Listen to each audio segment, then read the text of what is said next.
Dr. Maggie Landis, if you will state your name and address for the record, and make sure and move that microphone if you need to a little bit, okay? Is that good, like in this position? Yes. Does that sound good? Okay. Thank you. I'm Maggie Landis. My address is 668 Llewellyn in Killeen. Thank you, Dr. Kraft and members of the board for allowing me to speak tonight. My name is Dr. Maggie Landis. I'm a board-certified pediatrician with 19 years of clinical experience. I also have a master's degree in public health. More importantly than that, I'm the parent of 2 children. We've lived in Killeen for 10 years, and my 2 kids are in the district and have been the whole 10 years that we've lived here. I'm speaking tonight when I saw the agenda item for the chief medical officer position that you all are discussing tonight. I honestly was a little floored that there wasn't one, knowing that the district is responsible for the health of almost 50,000 staff and students.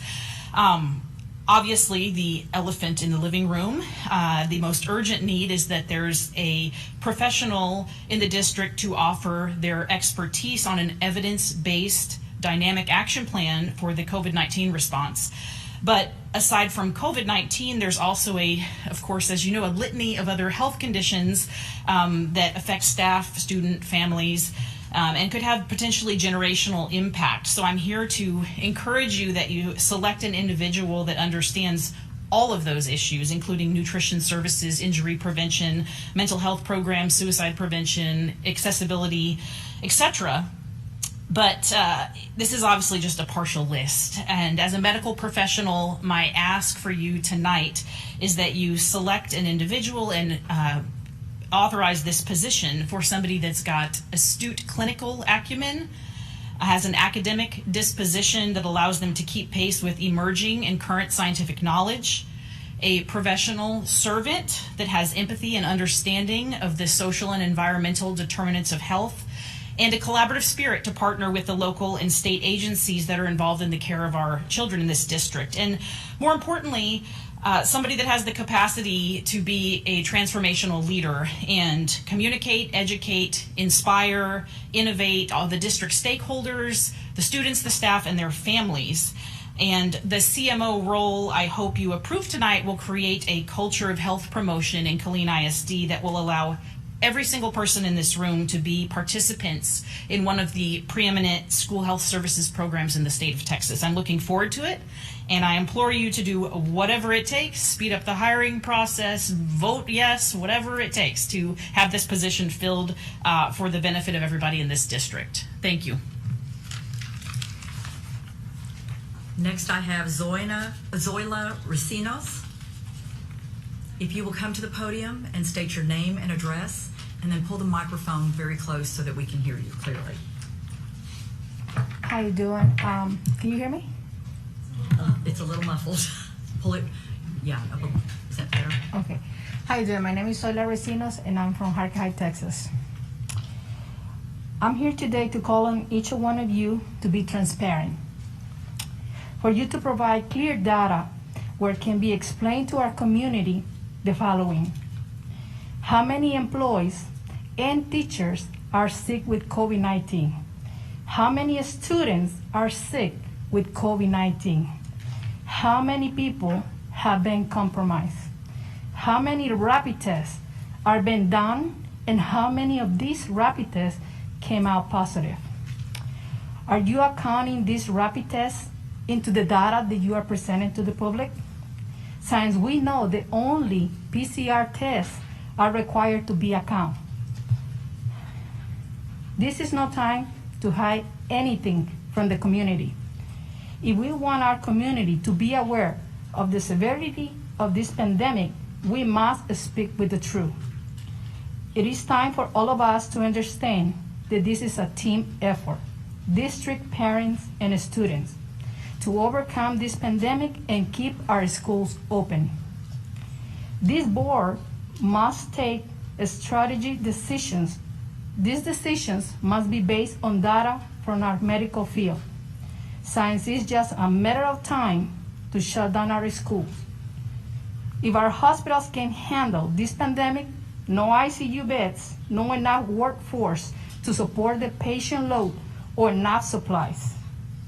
Don't confuse freedom with debauchery, because if your freedom start to affect others, This is the voucher. We cannot have selfish thoughts. We live in a society. We must care for each other. I'm pretty sure many people will not agree with the decisions that has to be made. But once again, decisions must be taken for the safety of all. Love others the same way that you love yourself. Thank you. Next, I have Sandra Perez. Ms. Perez, if you will state your name and address and pull the microphone so we can hear you. And then your 3 minutes will begin. My name is Sandra Perez, and I live in Temple, Texas. I'm here just on behalf of my mother, and I'm a grandmother, and I want to start off with Ben Franklin warned us that those who give up essential liberty to purchase a little temporary safety deserve neither liberty nor safety. Masks don't hold back a virus. And even thinking about and talking about the vaccine, this isn't a true vaccine. It's gene therapy. Masks and viruses are not our Savior. Jesus Christ is. The Word of God says that He has not given us a spirit of fear, but of love, power, and a sound mind. No government entity has the right to tell parents or anyone else that they must muzzle their children, inject them with chemicals, or whatever else will come next. We know that there are variants that are continuing to come on, and I've listened to a lot of doctors and those that are suggesting and saying that the variants are coming from the vaccines. We know that people that are getting vaccinated are also those that are in the hospital, those that are also dying, and the final variant is communism. Our children and or any other human being are not experiments to be abused. They're not robots. They're created in God's image. And I'm asking you to allow and encourage our immune systems to do what God's created them to do, to encourage people to get vitamin D, to go outside, to hug one another, to eat better. There's also early treatment that's out there. If you can find a doctor that will help you with the early treatment. Let's see. Allow parents to make individual choices for their families. I would also encourage those to stop segregating people and treating healthy people that are unmasked and unvaccinated like they're diseased. We're watching before our eyes the biggest bullying, coercion campaign to force masks, vaccines, and whatever else comes next. We all will die one day. We're each appointed to die. And, I'm not here to say that this virus is not real. I know this is. I've lost people and seen people die from it or not getting early treatment. So we each are going to die one day. And I hope that those listening will search their hearts. And if you haven't repented and turned to Christ while there's still time, I hope and pray that you do.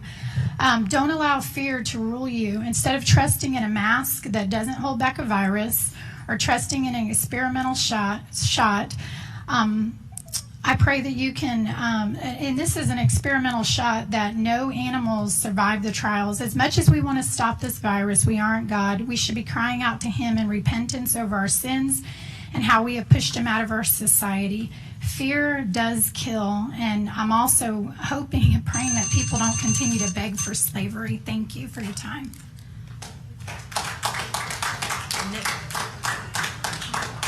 I have Kathleen Brown. Kathleen Brown. If you will come to the podium and pull the microphone down a little bit so we can hear you clearly, and state your name and address, please. Oh, there it goes. Okay. My name is Kathleen Brown, and I am from Temple, Texas. I'm here to talk today about the vaccines and the wish that I have that you will use wisdom in trying to decide what to do about vaccines, because as an employee at Scott & White for several years, I was trained in research, in medical research. I had to learn all of the experiments that were run on people through the years, and why we do what we do now as far as trying to keep medications from coming on too soon. This vaccine has been pushed so rapidly that there is no way that we can tell what is going to be happening to people 5 years down the road, 1 year down the road, 2 years down the road. You think about the thalidomide babies. Those of you who don't know about that, there were children whose mothers were given a medication that turned them into, they had no limbs, they had no, there just were a lot of problems with those babies whose mothers took thalidomide. And I just read something a little bit ago that said, oh, the thalidomide doesn't apply to a vaccine because it's not a medication. Well, sorry guys, it still needs time for vetting. And without that vetting, with forcing this on millions of people around the world, we are putting ourselves in line for possibly some really, really bad stuff. So please do not mandate vaccines, either for your employees, and do not mandate them for the children, because it could be really, really dangerous for them. Thank you. Next I have Larry Robinson.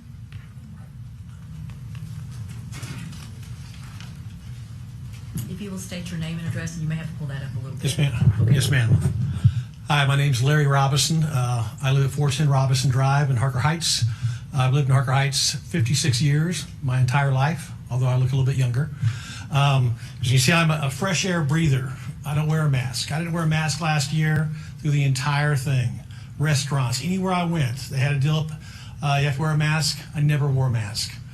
I have a granddaughter, and I have several nieces and nephews, or great nieces and nephews. And the masking, when I see these kids with a mask on, and they've got this dirty looking mask, or they have a mask hanging down, or it's below their nose, or it's a mask that's homemade or something like that, that apparently is of no use. I'm in construction, so we wear masks periodically. We don't want to suck in sheetrock dust, things like that. This is not the same thing. This is basically we're, as people say, muzzling children. I don't think that, I think there should be a choice. If you feel comfortable with your child not wearing a mask, don't wear a mask. If you think your child needs to wear a mask because all the kids don't have a mask or whatever, have them wear a mask. If you're a teacher and you want to wear a mask, wear a mask. Just like here tonight, we have people with masks on, people with masks off. We saw all these people come here and take pictures tonight, which was great, and I thought it was fantastic, all the people, all the honors, recognitions. I've never been to a meeting before, but I plan on coming to a lot more, because this is, I like the way y'all run things here. But every person coming up here, they took their mask off. I was at a function with John Cornyn, and he has a mask on, and I tell him, I said, hey, if I hold my breath, will you take a picture with me and take your mask off? He goes, okay. He takes his mask off right there. I couldn't hold my breath that long. He's alive. He didn't die. So ultimately, the mask, it should be the choice. This is America. People talk about Fort Hood here. I was born at Fort Hood. It should be up to that person. You have a lot of people that want to come here, but they're afraid of issues, retaliation, or something happening to them. They work in KISD.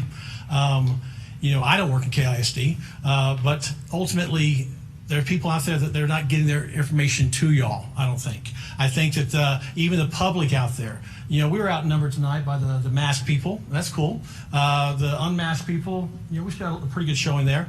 But ultimately, it boils down to you should have the ability to make the choice. And a lot of people are afraid to make that choice out there in public. They're just going with the flow. Well, I got to put a mask on. My kids got to put a mask on. Go ahead. And next thing you know, these kids are growing up like that. There's kids that are having nightmares about masks. They can't see facial features in their dreams, things like that because of a mask. So I really appreciate y'all having this tonight, and I really encourage y'all to please vote to not have any mask mandate or any vaccine mandate. And I haven't been vaccinated either. So thank you all very much.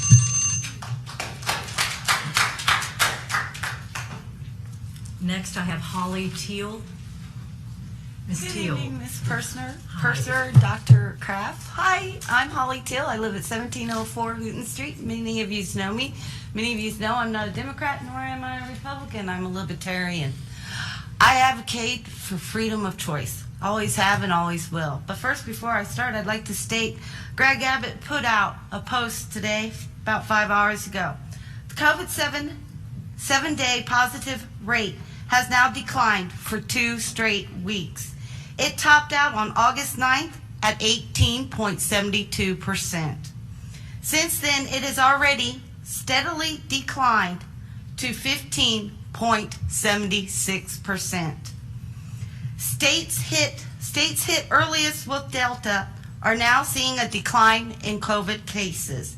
Texas may soon see a similar decline in cases. With that said, for those that don't know too much about me, I was one of those kids in school. I fidget. Oh, I love to fidget. I was also one of those kids that in school, I didn't sit still. Teachers thought I was dumb as a rock until those tests came around. And I was the smartest kid in the class. Nothing to brag about. But I also knew that because other kids fidgeted around me, I fidgeted. I can tell you right now, there's not a teacher in here that's never once in their career has never said to a child, stop fidgeting. Because fidgeting means you're not focused. A child that is distracted is harder to teach than a child that is focused. Most teachers can honestly say that at some point in their career, they have told a child to stop fidgeting. Most teachers know a child that has clothes on that restrict their movements, or is too hot or too tight, is a distraction. Oh, sorry. A child in a mask, it becomes a distraction. When a child is constantly tugging, pulling, and removing them throughout the day, or wearing, if their mask is trending, if they have the right mask on, you know what I mean, if they have the right little paint job on them, if it's got the Nike stripe, it becomes a distraction in class because other kids are looking at this. It's another way to determine whether you're a preppy or you're a yuppie or you're a jock. This becomes a distraction once again in class. Most adults, if you look around, do not wear a mask correctly. Most don't ever cover their noses. Most adults spend more time tugging, tightening, and adjusting their own mask. I've seen it tonight, several of you. No one is saying not to wear a mask. I actually applaud those that wear a mask. I have my own mask when I go out to Walmart's. Or to get vaccinated. I applaud that too. What people are saying is that freedom of choice is their right. Freedom to take responsibility for themselves. Sorry. Thank you, Ms. Teal. You're welcome. Soo-Young Jeong. Yay! If you will please repeat your name and your address, and then your 3 minutes will begin, and if you'll pull the mic just kind of right in front of you. Okay. Thank you. Hi, my name is Hyun Jung. I live in 5100 Killeen, Texas. I'm a military spouse. I moved here last October when the pandemic happened. I have 4 children enrolled in Killeen ISD. When the board member and Mr. Kraft had decided not to mandate masks, I respected your decision. I expected more protocol was done within the campus or in cafeteria area. Because, like I said, I'm a military spouse. I came from South Korea, where safety call was phenomenal. There was plexiglasses among the students and the cafeteria area. So when you guys had decided upon no mask, I expected to have more protocols to be done within the campus. But now there's no virtual school offering, nor so that we have more students within the classroom and the cafeteria area. So there is no prevention, and then school is not even offering for students that are requesting for a mask. And I think they should be, the district should offer masks for the students who are asking for masks. And the plexiglass is another prevention that should be done for the student to prevent them. I understand, you guys will decide upon whether it's going to go with the mask, no mask, but, we are here Delta is very real, very dangerous. But as we're speaking, there's another variant that came around, which is Ramba, which is more fatal. And I feel like, okay, so we are here to live with the virus. Can we do a little bit more prevention other than having sanitizer?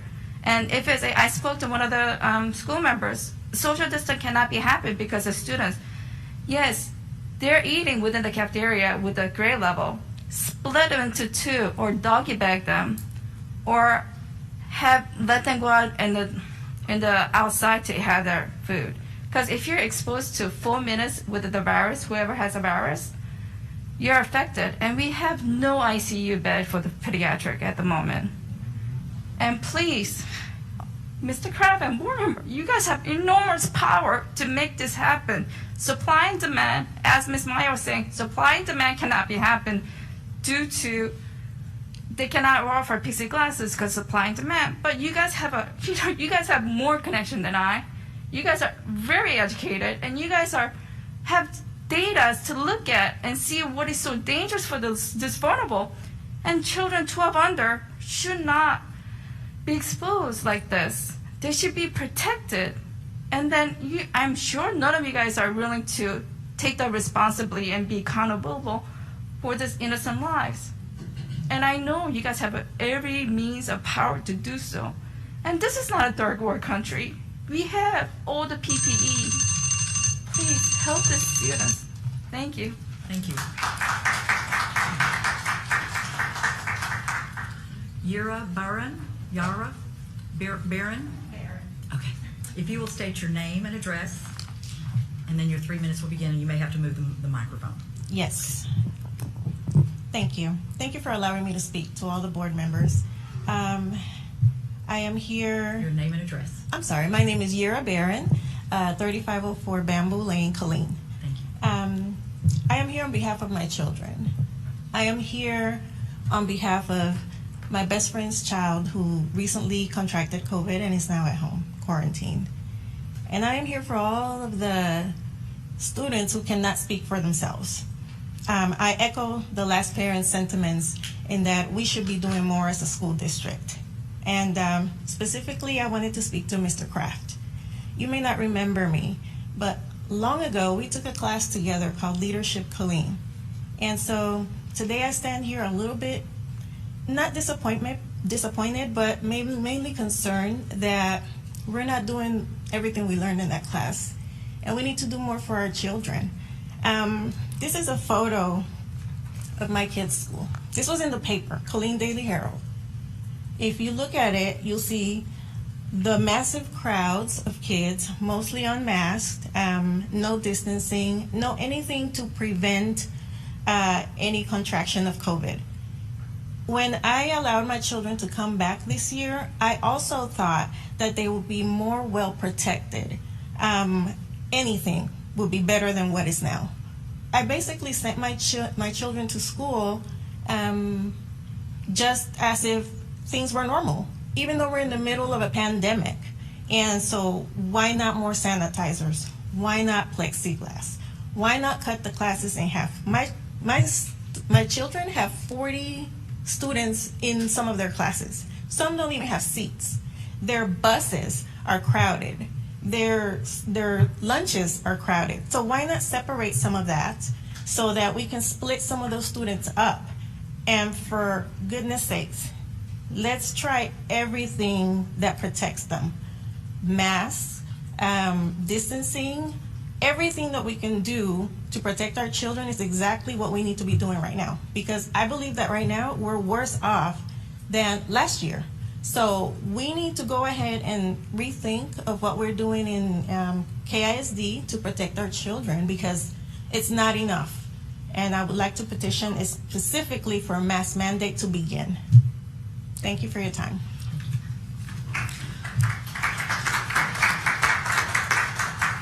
Next, I have Heather Oliver. Miss Oliver, if you will come to the podium and state your name and address, and then your 3 minutes will begin. And you may have to move the microphone. Okay. My name is Heather Oliver, and I live at 1801 Volley Lane in Harker Heights. And I have the privilege of working for KISD since last year. I work at Willow Springs Elementary, and I was not prepared to speak tonight. I wasn't on top of the board meeting, but my husband ready to go, and I'm like, I'll be there.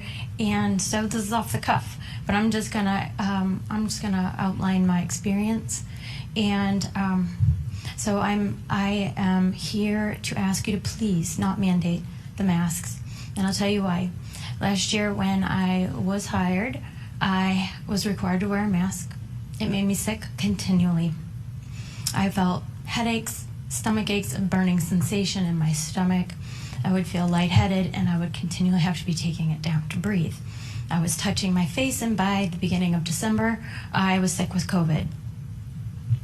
After I got over COVID and we were back from Christmas break, I said I'm never going to wear a mask again. That was torturous for me. My body was telling me it was bad for me. And so I wore a face shield, and never got sick with COVID the whole rest of the year, even though other people were. And what got me the most was that these little kids, where they are not in danger any more than a flu by the percentage rates, are being forced as healthy children, and we as healthy adults, to be masking, and that is not the way that masks were ever intended to be used. For these long terms, continually all day long, and their masks would get so filthy, full of snot, crusty, wet, full of spit. I knew that was breeding bacteria that they were continually breathing in. These were posing so many challenges for the teachers.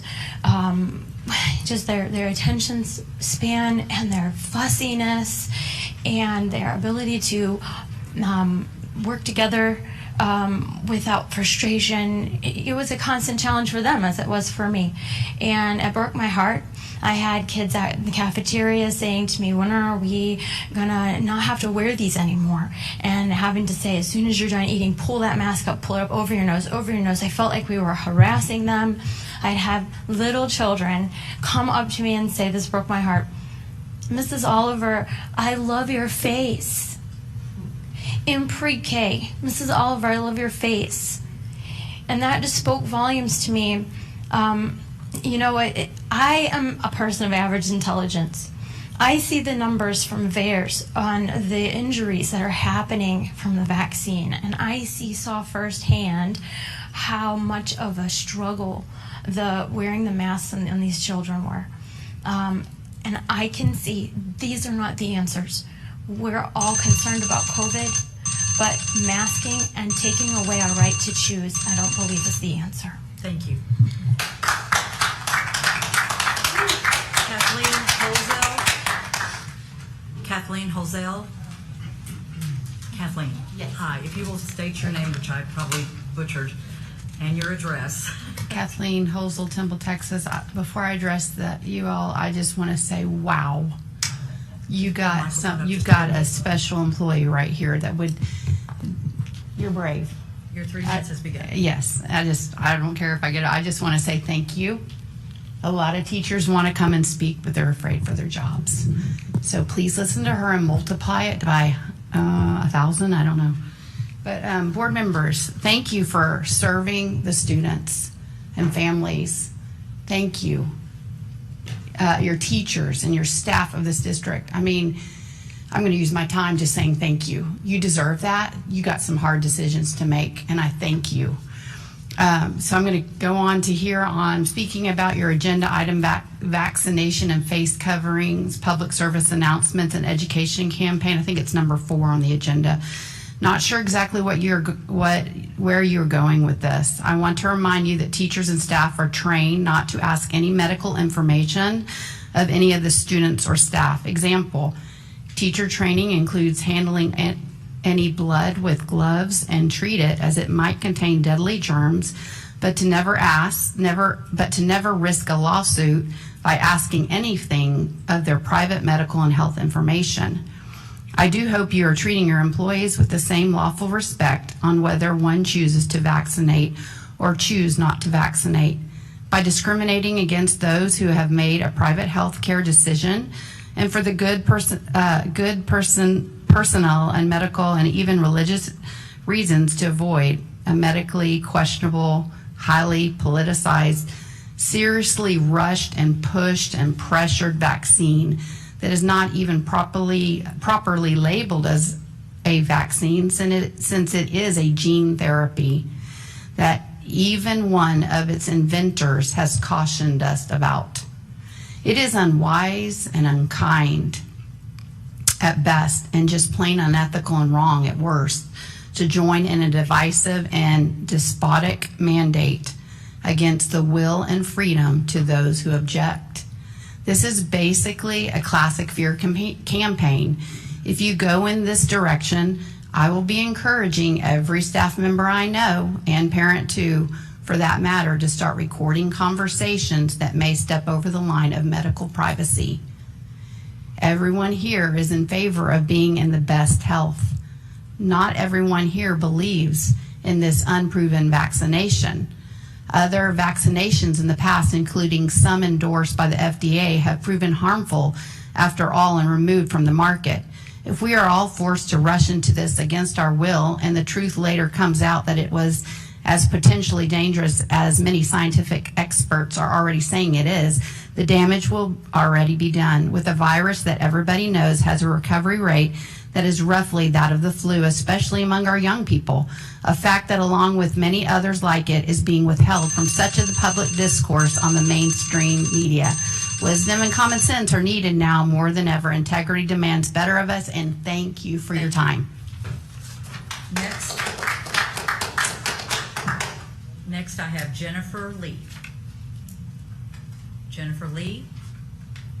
Okay, she's coming.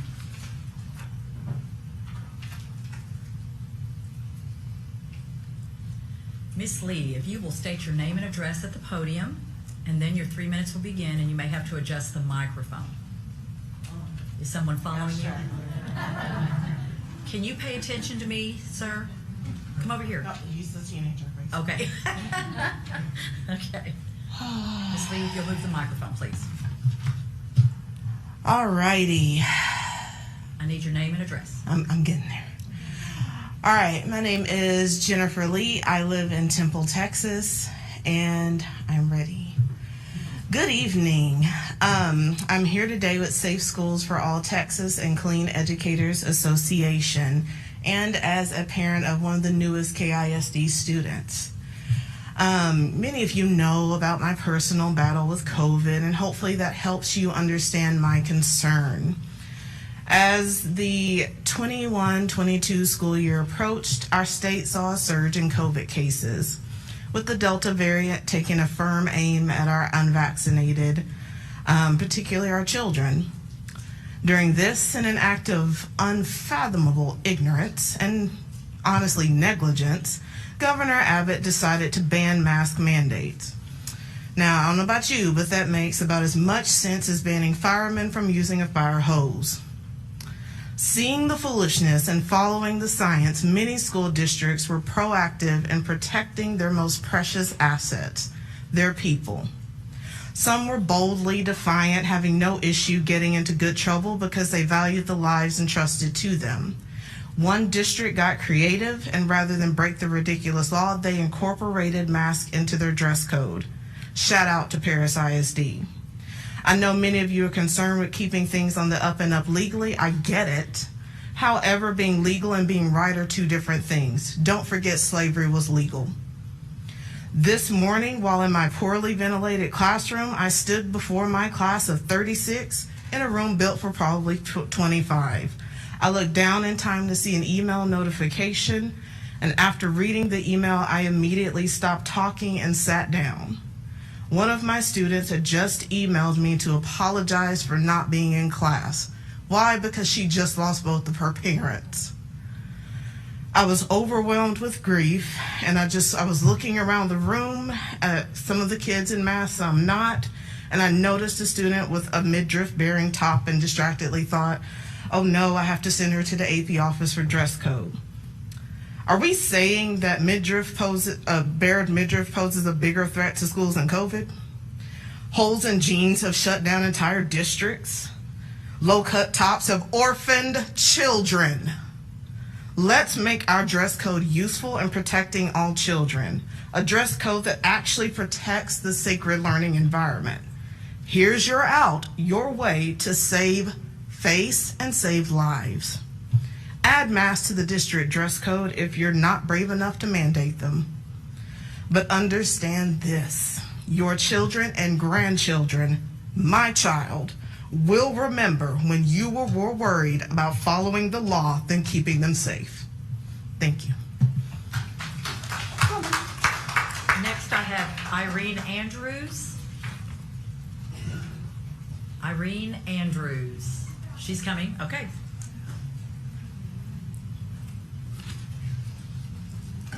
Philemon, you're next. You're next. Miss Andrews, if you will state your name and address for the record, and then your 3 minutes will begin. And you may have to move the microphone. Thank you. My name is Irene Andrews. I live in Nolanville, Texas. I am a retired special education teacher. I served in this district, retired from this district, and I love kids. I care about them.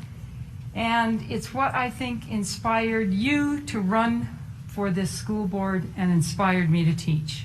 So if we care about kids, then let's actually do something that says we do care about them. I have 3 great-grandchildren waiting to come to school here, but they can't come to Killeen ISD because they're waiting on you to make it safe for them. And it's not safe right now, and I won't go into the details, but it just isn't. So I said to myself, I'm a teacher, I'm going to demonstrate something. And it was funny because, you know, the guy who came up here who was the head of the hospital said, I wish I could show you. Well, I did this experiment at home, and I showed what can happen when you don't wear a mask. And I don't know if you can see it, but wow, I know I can see it. I can see droplets. This is just water. Okay, I can see the droplets, and they aren't dissipating, really. They're floating all through the air. Well, that's what happens when you and I speak without a mask. It's called spittle and droplets. And it's real, and it happens. And it floats around everywhere. But when I wear a mask, and I had extras out there, and I forgot to bring it in, so that was part of my demonstration. I held the mask here and sprayed, and there was nothing that came through. Easy peasy. Well, the point is, you hear all these people say, you wear a mask if you want, but I don't want to wear a mask, and I don't want my kid to wear a mask. Well, you know what? The only way this works, pay attention, is if we all do it. We all must do it. That's what universal masking is about. That's what the CDC says we need to do.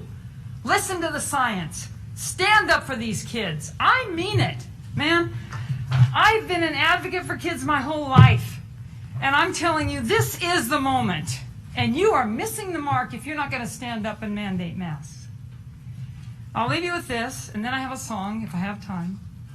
You never know what the effect of prevention is. You only know the consequences of inaction.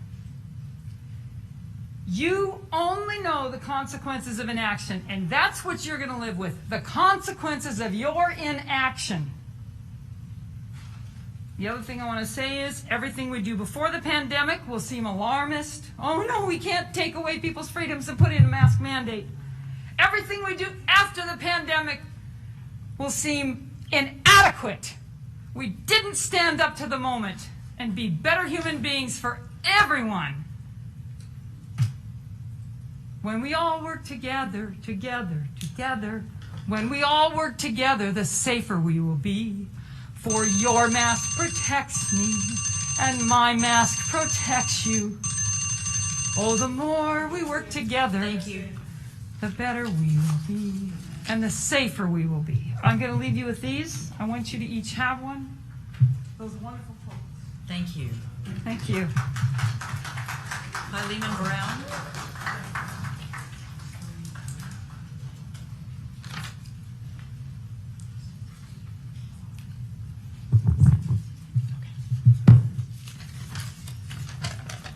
If you will state your name and address, Mr. Brown, and then your 3 minutes will begin. And My you name may use is the microphone.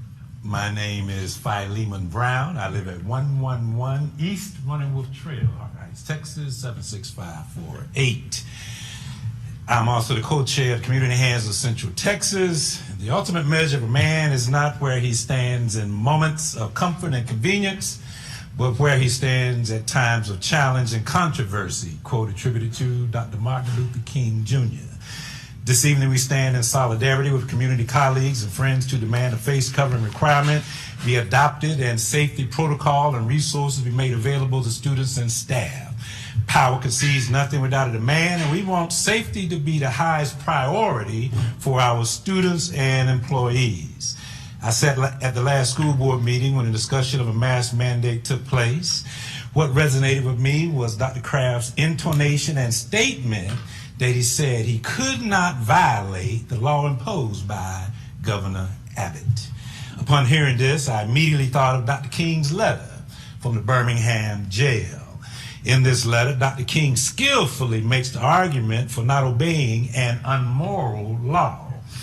One has not only a legal, but a moral responsibility to obey just laws. Conversely, one has a moral responsibility to disobey unjust laws.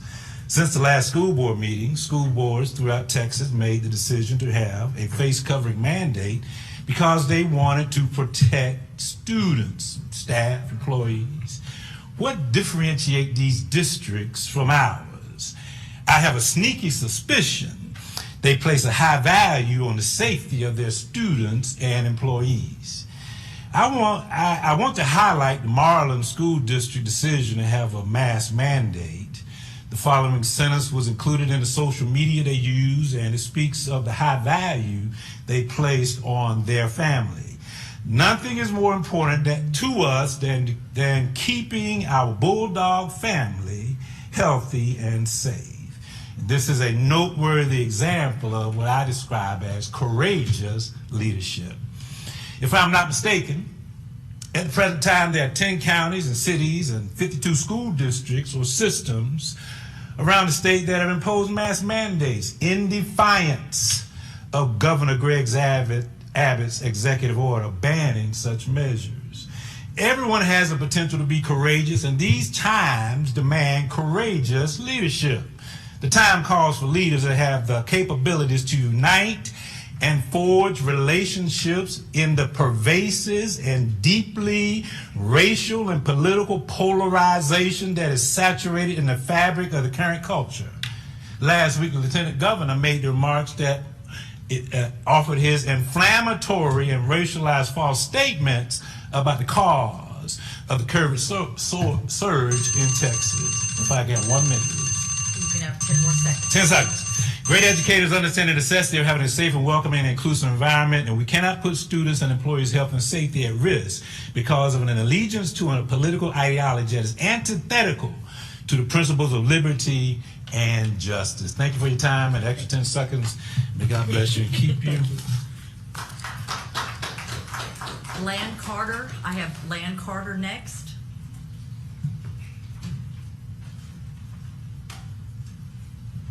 If you will state your name and address at the podium and move the microphone so we can hear you clearly. Thank you. Lan Carter, Killeen, Texas. All right, well, sorry, I'm a little mention. Sorry? Someone said something. It's okay, you pay attention to me. Okay, thank you. Nobody else matters. Thank you. Little mention has been talked about regarding the medically fragile students and the immunocompromised families who are afraid to send their children to school. So we're requesting a virtual option as well as a mask mandate. We are not asking KISD to set a precedence to do anything that no other school district has done before. We're simply requesting that you make our children a priority over funding. The following ISDs are offering virtual learning: Dallas, Houston, Fort Worth, Garland, Frisco, Plano, Austin, Del Valle, Hayes, Lake Travis, Pflugerville, Round Rock, and even Leander. If they can offer it, so can KISD. They didn't make excuses that they didn't receive state funding. Instead, they were proactive and they made it happen. Most stated they would use the elementary and secondary school emergency relief fund to cover the cost. According to Dave Miller of the KDH, KISD was awarded more than $82 million in federal COVID relief money. Yet he said very little has been allocated. We should be asking, why hasn't the money been allocated yet? Why haven't we been seeing social distancing in the classrooms or on the school buses? Why don't the classrooms contain plexiglass for the students? Or why aren't there any hand sanitation stations throughout the schools? The halls are crowded during passing periods. Nothing has changed from last year. Yes, we have a teacher shortage, but this is not unique to KISD. If the districts that I mentioned earlier can deal with teacher shortages and implement virtual learning, so can KISD. A positive to virtual learning is decreasing class sizes and recruiting teachers who only want to teach virtually. Unlike last year, teachers should only be teaching either in person or virtually, not both, not concurrently, or we will get another disastrous, unproductive burnout year as last year. We cannot continue to operate pre-COVID. We must change the way we think and act and make it through this pandemic successfully. Implement the learning option for those that are at high risk and for those that do not feel safe to send their children to school. Dallas Deputy Superintendent said it best. Her name is Susan Cordova. It is in the best interest of our students and the community that we get kids in school, even if it's virtual and even if it's unfunded. As you know, I sent out a virtual petition. There's about 500 parents who signed it. This is what some of the parents said. All children should be offered virtual learning, regardless of age. Many students will be coming home to immunocompromised loved ones. The published guidelines are completely unacceptable. As a parent, my number one job is to keep my children safe. Another wrote, I have grandchildren too young for vaccinations. Historically, I have healthy children and grandchildren all summer, and the first week of school they get sick. I don't want them exposed to COVID. Another parent wrote, we as parents are responsible for the well-being of our children. Thank you very much. Thank you. Next, I have Crystal Riley. Crystal Riley. Is Crystal still here? Do we see any movement in the lobby? Rachel Barrage. Rachel Barrage.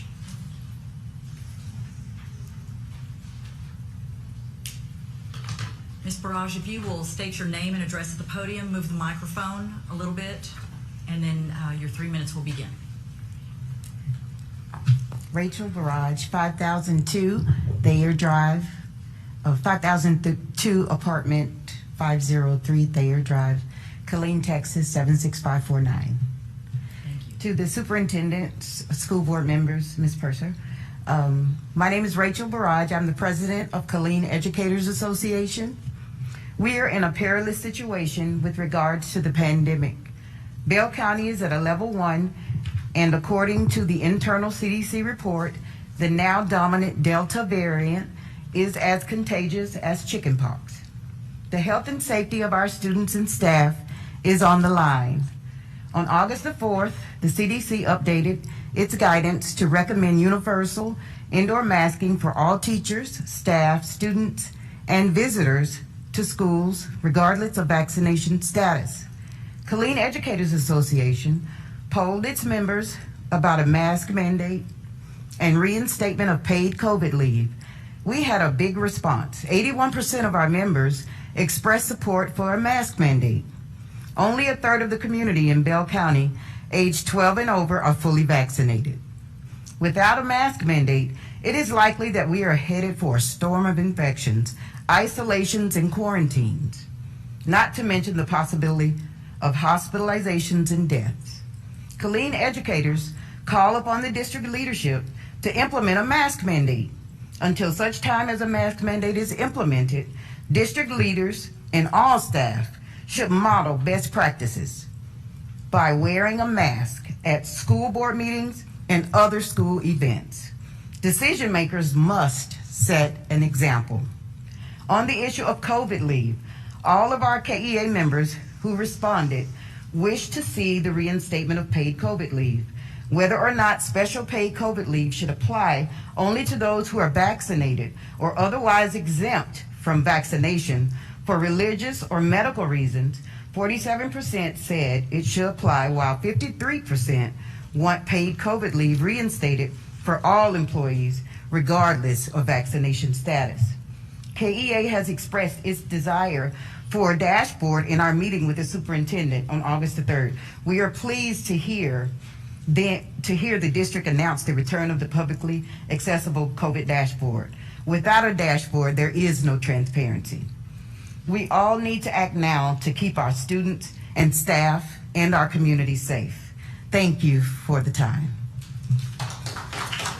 Did we find Crystal Riley? Okay, Crystal.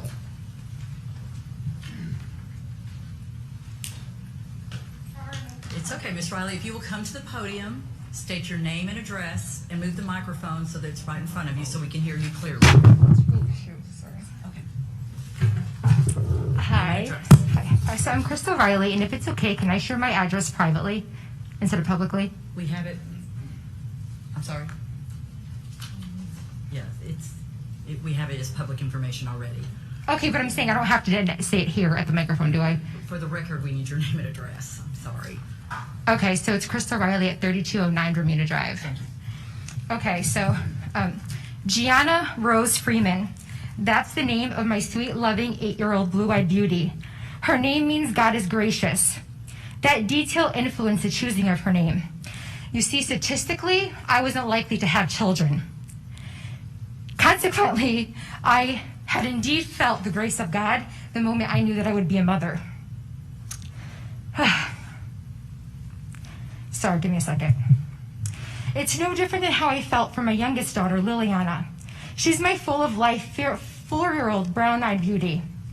Both of whom obtained the intellect to laugh and build relationships while wearing a mask. They're the greatest gifts of which I promise to cherish, love, guide, and protect. Neglecting to implement the smallest inconvenience of a mask mandate as a safety precaution for them, the children, not us, the adults, in exchange of weak egos and misinformation is just that, weak. It's unarguably intentionally neglectful given the risks that are undeniably proven through both science and data, not conspiracy theories. In simple terms, COVID, like other viruses, can be described as a capsule with biomarkers. Once it finds its cozy host, aka the mucous membranes that exist within our mouth, nose, and eyes, it latches and releases the capsule contents. That would be the virus. This isn't new science I share. All of you, you're the school board. You know firsthand, facts matter. Facts should start here. Conspiracy theories and mental disillusions should end here. At worst case, which I pray never happens, someone will be in search to hold someone accountable for what, you might ask? For failing to protect innocent children from the known effects of COVID should they not be a lucky asymptomatic carrier. For injury or disfigurement to a child, for medical bill assistance in a state with the highest rate of uninsured children, for negligent homicide. Any and all bodily injury or death caused by your refusal to implement precautions can't be defined as anything less, and it won't. I know a thing or two about statistics. It's not worth playing with the fire. We're a country of rule and law. The misinformation will fade, the weak egos will survive. Children forcibly exposed to a potentially deadly virus may not, however. That's a fact. Do what's right, mandate the mask, increase the level of protection of children. If mandating masks is safe enough for Fort Hood and members of our military, it's certainly safe enough for our public schools. If the argument on the other side is freedom of choice, please tell me when we as a society, other than for specific common sense exceptions, have prioritized false freedoms over the health of well-bodied adolescents. Thank you. Thank you. Tina Merker. Ms. Merker, if you will come to the podium, state your name and address, and move the microphone so that it's right in front of you so we can hear you clearly.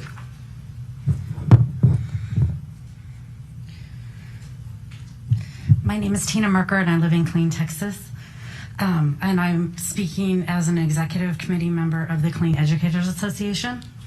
The CDC, since August 4th, called for universal indoor masking for all students, staff, teachers, and visitors to K through 12 schools, regardless of vaccination status.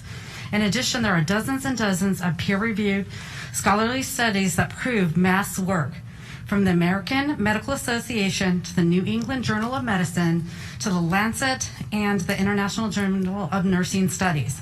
Masking is considered anywhere between 50 and 90% effective and preventing transmission of COVID. Tonight, I want to speak in support of a mask mandate. KEA polled its members on the issues, and 81% support a mask mandate. To capture the mood, I will quote a few comments from our members in the survey. One person said, "I fear my children and staff will die if no mask mandate continues. Children like laughing and talking in close proximity. They also like being hands-on. It's like watching a fatal accident about to happen and able to stop it."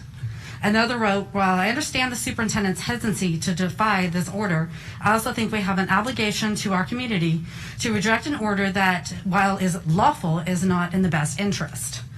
Another said, "It's all about the children. KSD should make every effort to protect and ensure their safety. Please do not wait until lives are lost to implement mask wearing. Protect our children and the staff." Superintendent, members of the board, 13% of KSD employees were infected with COVID during the last school year. That was in contrast to the infection rate of 7% with the general Bell County community during the same school year. Our schools are clearly not as safe as they should be. Please let's act on masks and reinstate paid COVID leave. Both are essential during this difficult time. Thank you. Thank you. Okay, I cannot make out the first name, but I have Giddin, the last name Giddin.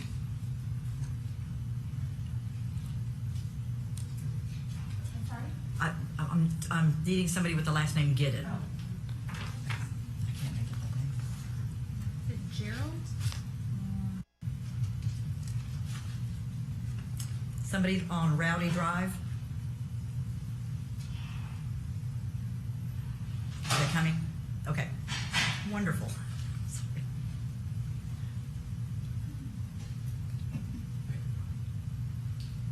They're coming?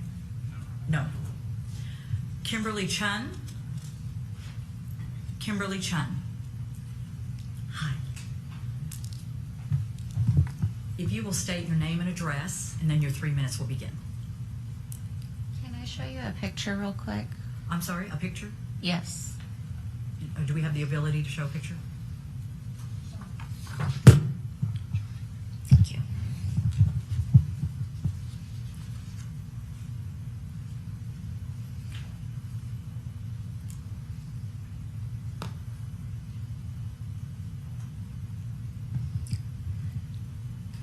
Thank you. My name is Kimberly Chun. I live at Fort Hood, Texas. Due to my husband's military career, I cannot openly say what our address is for safety concerns. The picture you just saw is my daughter, Madison. She asked me to show you her picture. She has what is technically known as diffuse bithalamic astrocytoma, which is an extremely rare form of brain cancer. At 10 years old, she was placed on hospice. She was given less than 1 year to live. I'm not sure if you could tell by the picture, but she just got her driver's license. She has beat every odd there is. She has basically been in a mask since a month before her 8th birthday. We saw her oncology team in February for her follow-up, which everyone is surprised every single year to still see my child alive. Her freshman year was the first year she ever got to feel normal and not be in a mask after January of 8th grade having another brain surgery and spending a week in ICU with a drain coming out of her head. Her oncology team informed us in February that if she contracts COVID at all, she will die. There is no ifs, ands, or buts about it. So I'm asking you all, how much money is my child's life worth to you? Why do all of these children not matter? A mask is not that much more important than a child's life. You can say, oh, this is a crazy mom, that she's just up here being nuts. It doesn't matter to me. When my 16-year-old child and my 15-year-old son do not feel safe going to school, but want to experience school. My daughter hasn't got to experience a childhood. For the first time, she got to feel normal. Please just give these kids the normalcy back. A mask isn't going to take that away. Ask yourself, can you tell if someone smiles? Because you smile with your eyes. Back before my daughter's illness, I worked in the medical field. Please don't kill my daughter. That's all I can say. Don't kill my child because you're scared. Yeah, I understand people want to say that wearing a mask is an option. It's not if you want to keep children alive, if you want to keep adults alive. If she could be here today, she would ask you herself, save my life, make the choice to tell me that my life matters to you. Because if you had a child that their oncology team said they will die, how would that make you feel? Thank you. Thank you so much. Did we find Miss or Mr. Gitter? Yes? No. Katie Collins. Katie Collins. Miss Collins, if you'll come to the podium, state your name and address, move the microphone so that it adjusts to you, and then your 3 minutes will begin. Good evening. My name is Katie Collins. I live at 1105 Dry Ridge Road in Harker Heights, Texas. My kids have been members of KISD for a little over 6 years now. And last year I did decide to send them to school instead of virtual, and they did wear their masks. But unfortunately, my children suffered from extreme migraines when they would come home from school. I understand people are scared. I understand this is unknown. But we all have choices. We can choose to wear a mask if we want to. If we don't want to wear a mask, we shouldn't be forced to. People are getting vaccinated. I'm vaccinated myself. Now, the vaccination is showing that you may need a booster. That's fine. We'll cross that bridge when we get there. But these are kids. They want to see their teacher smile. They want to see their friends smile. They want to interact. Even the little ones, they learn more efficiently when they get to see their teacher's face. I understand that there's different circumstances for different kids. That's why it's the parent's choice to make the decision. Nobody else's. There are kids. Now, let me ask this. Is there any data out there that says these masks that we are wearing or putting on ourselves are actually protecting us? Because I've read data that it's holding bacteria in. And is breathing in your own carbon dioxide really healthy for you? Also, I've read studies that said long-term mask wear can affect your skin and the shape of your face, especially if you are a mouth breather, which my son is. So why would I want to have him disformed for something as little as a mask? It's not important to me what other parents feel. It's my decision what I do with my child. Nobody else's. I don't understand why we have to make such political theater over this. It's not about what this person says or that person says. It should be about what the parent wants. We're the parent until they're 18 years old. And no other parent should tell me what I should do with my kids. My kids are straight A students, they're respectful, and I am raising them. Nobody else. Now, I don't understand why we have to make such a big deal about a parent not wanting their child to wear a mask. There's nothing wrong with that. It's my choice. And it's your choice to put your child in a mask. So just please remember, there are kids, not yours. So let it be our choice, please. Let them have some kind of normalcy. Hasn't this been enough for our children to go through? I mean, they're already socially inactive with each other because of the electronics they have. Putting these masks on them will take that away too. Thank you. Thank you. Have a good evening. If you have not spoken and now feel compelled, is there anyone else that wishes to address the board for public forum? I will need you to fill out a yellow sheet. I'm looking for movement. Is there anyone else that wishes to address the board during public forum? Seeing no movement, I'm going to close the public forum. I am now going to let the board take a 7-minute recess, and we will return, a 10-minute recess. We will return at 8:10. We are now in recess.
time is now 8:08, and we are now reconvening from our short recess. Now on to item number 3, keys inside student development, first day of school overview. Dr. Kraft. Yes, Madam President, members of the board. Wanted to very quickly touch base, provide a quick overview of first day of school activities. Really, I'm going to include some of the first week activities. All in all, I really, again, I've been amazed at the tremendous team effort that was exhibited. When you think about, we really haven't started a traditional school year welcoming back over 40,000 students in over a year. We've been working with the pandemic for 18 months, and so we knew that there were going to be some challenges associated with just really reintroducing students to the classrooms, make sure that transportation was all running very smoothly, and like I say, I couldn't be prouder. We knew that we were going to have some transportation delays, and so this year we really tried to plan for providing additional customer service, and so Megan and her team worked pretty diligently to be able to staff up utilizing some of our secretaries, administrative assistants throughout the district to work additional hours both in the morning and in the evening, really to answer phone calls and answer questions that parents may have had, and I think that it paid dividends. The first week, we of course had some delays. Once we figured out the logistics associated with where the buses were going to pick up, where the parent loop was going to exist, and of course we made some tweaks, making sure all the younger students had their pouches for the appropriate handoffs. But really by the end of the week, from a transportation standpoint, things were really pretty smoothly. Working pretty smoothly. And this was the first year, keep in mind, that we actually provided parents the ability to opt in. We felt like that we needed to try to really get as efficient as possible with routing, and so we requested parents that qualified for transportation to opt in, and it actually worked pretty well. We're still, like I say, working through a few kinks, but all in all, worked out really well. Had the opportunity to visit with Steve from a school nutrition standpoint, another major factor variable that goes into an effective start to the school year. Really went well. I know that we had to, the first few days, really get our hands wrapped around how many meals to prepare, and like I say, they were able to gauge that very quickly. And of course, just as a reminder, the difference and the difficulty in making that assessment is every student eats free this year across all campuses, so both morning breakfast and in the afternoon lunch. So I really feel like that is now operating very, very smoothly. We're in the process of implementing the high school power hour, and so I know that some of our high school students had a 30-minute lunch, which they were accustomed to a much longer lunch. That's going to soon transition as we move into this power hour, which is really going to be, in essence, a working 1-hour lunch that students will be able to attain tutorials and receive tutorials and take advantage of that time to meet with clubs, and I think it's going to really be helpful and productive time spent, and hopefully we're going to see students beyond the freshman class are going to be remaining on campus. I know we've got a high schooler that she's going to be on campus every day in activities. Like I say, I really I want to applaud our teachers, our staff. It's been a tremendous team effort all the way around. As far as enrollment, I do want to just very quickly touch on some numbers. On page 7 of your board book, I think you've seen this. This is our procedural checklist that we really go through. We divide up the entire administrative team, both to work to assist the campuses, but then also to check to ensure that any of these issues that are outlined, we come back in the afternoon, meet as a central administrative advisory group, and we troubleshoot, and we try to have as many of these issues fixed that afternoon before we start the second day of school. So again, these are just some of the areas that we debrief on. In regards to enrollment, we've updated your board book because I felt like that it was definitely important to provide as accurate a picture as possible. We started the year with just over 41,000 students as of yesterday. We crossed the threshold of 43,000, so currently we're on our way to 44,000. And keep in mind, if this trajectory holds true to each school year, regular school year, we actually won't peak. We won't see our peak enrollment until probably the third, maybe even fourth week of September. We started early this year. And so to kind of give you an idea, just between yesterday and today, we added about 750 students. And so, like I say, I do fully anticipate that we're going to probably reach our projected peak enrollment and maybe even exceed it. There are just a couple of notes. I know we've been talking about the high school rezoning and the grandfathering associated, and I really wanted to wait to see what our beginning of the year numbers look like. And Ellison and Harker Heights High School are full. They're full. In fact, the freshman class across all 5 of our high schools are actually on their way to 4,000 total students, just the freshman class. In fact, I anticipate we'll probably be there maybe by the end of this week. We're at 3819 right now. Of course, Ellison freshman class being the largest at 930 students, followed by I believe it's Killeen High School at 875 students. This one is a little bit of an anomaly just simply because when you look at the sophomore class being at 2859, usually we're more in around the 3,000 student mark. So I say all this because with the opening of Chaparral, we may be preparing to open that campus with a little bit larger numbers than anticipated. We're continuing to monitor, and of course this is the part of the process where we're really looking at balancing classes, particularly across the elementary grade levels. In fact, we've already met, and we're going to be working to scrub numbers in the event that we're able to balance classes in essence moving teachers. Obviously, if campuses can fix themselves, as we refer to it, i.e. moving a 3rd grade teacher collapsing a section to a 2nd grade teaching position there at the same campus, that's what we like to do first and foremost. I don't know that we're going to have the ability to move just a whole lot because as we're looking at the campus enrollments in comparison to the projected enrollments, most are almost right on the spot, if not a little bit over already. In fact, from an elementary campus perspective, we're only approximately 400 elementary students off of our projected enrollment that we've obviously staffed on. So in the event that we start creeping over, we will work to staff.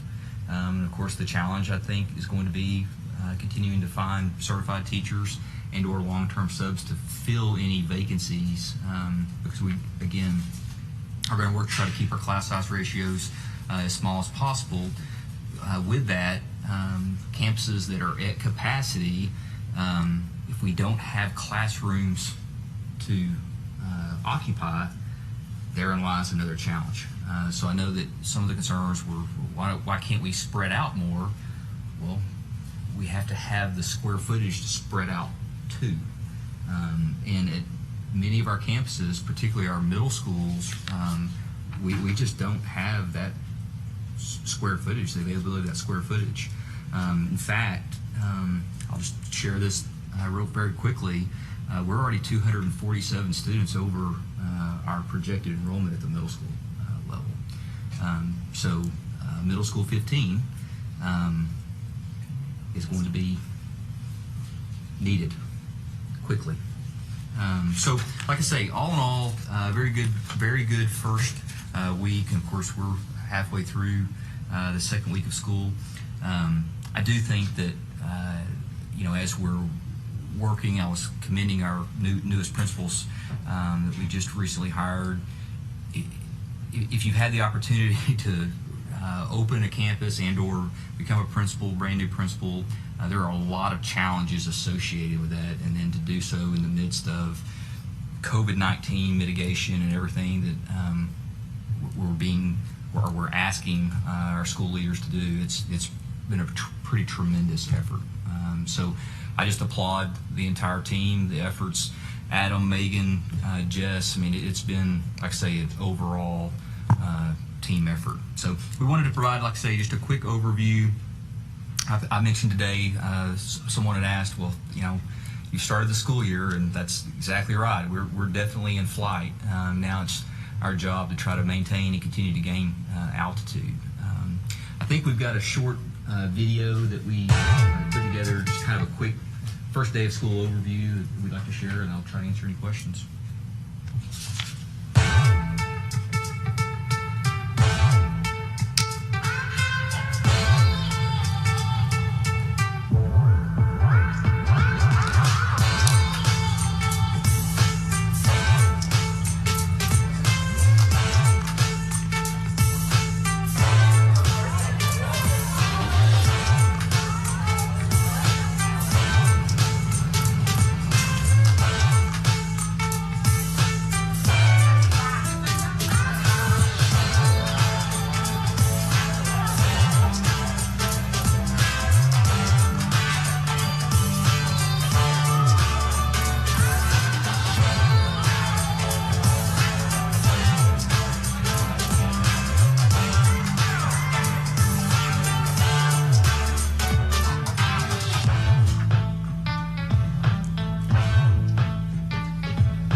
So, we're, like I say, on to week 2, and we're excited. It was really neat to see the kids come back with the excitement, and teachers, the staff were really excited as well. So, it was really a very pleasurable first day, and like I say, we're looking forward to a great school year.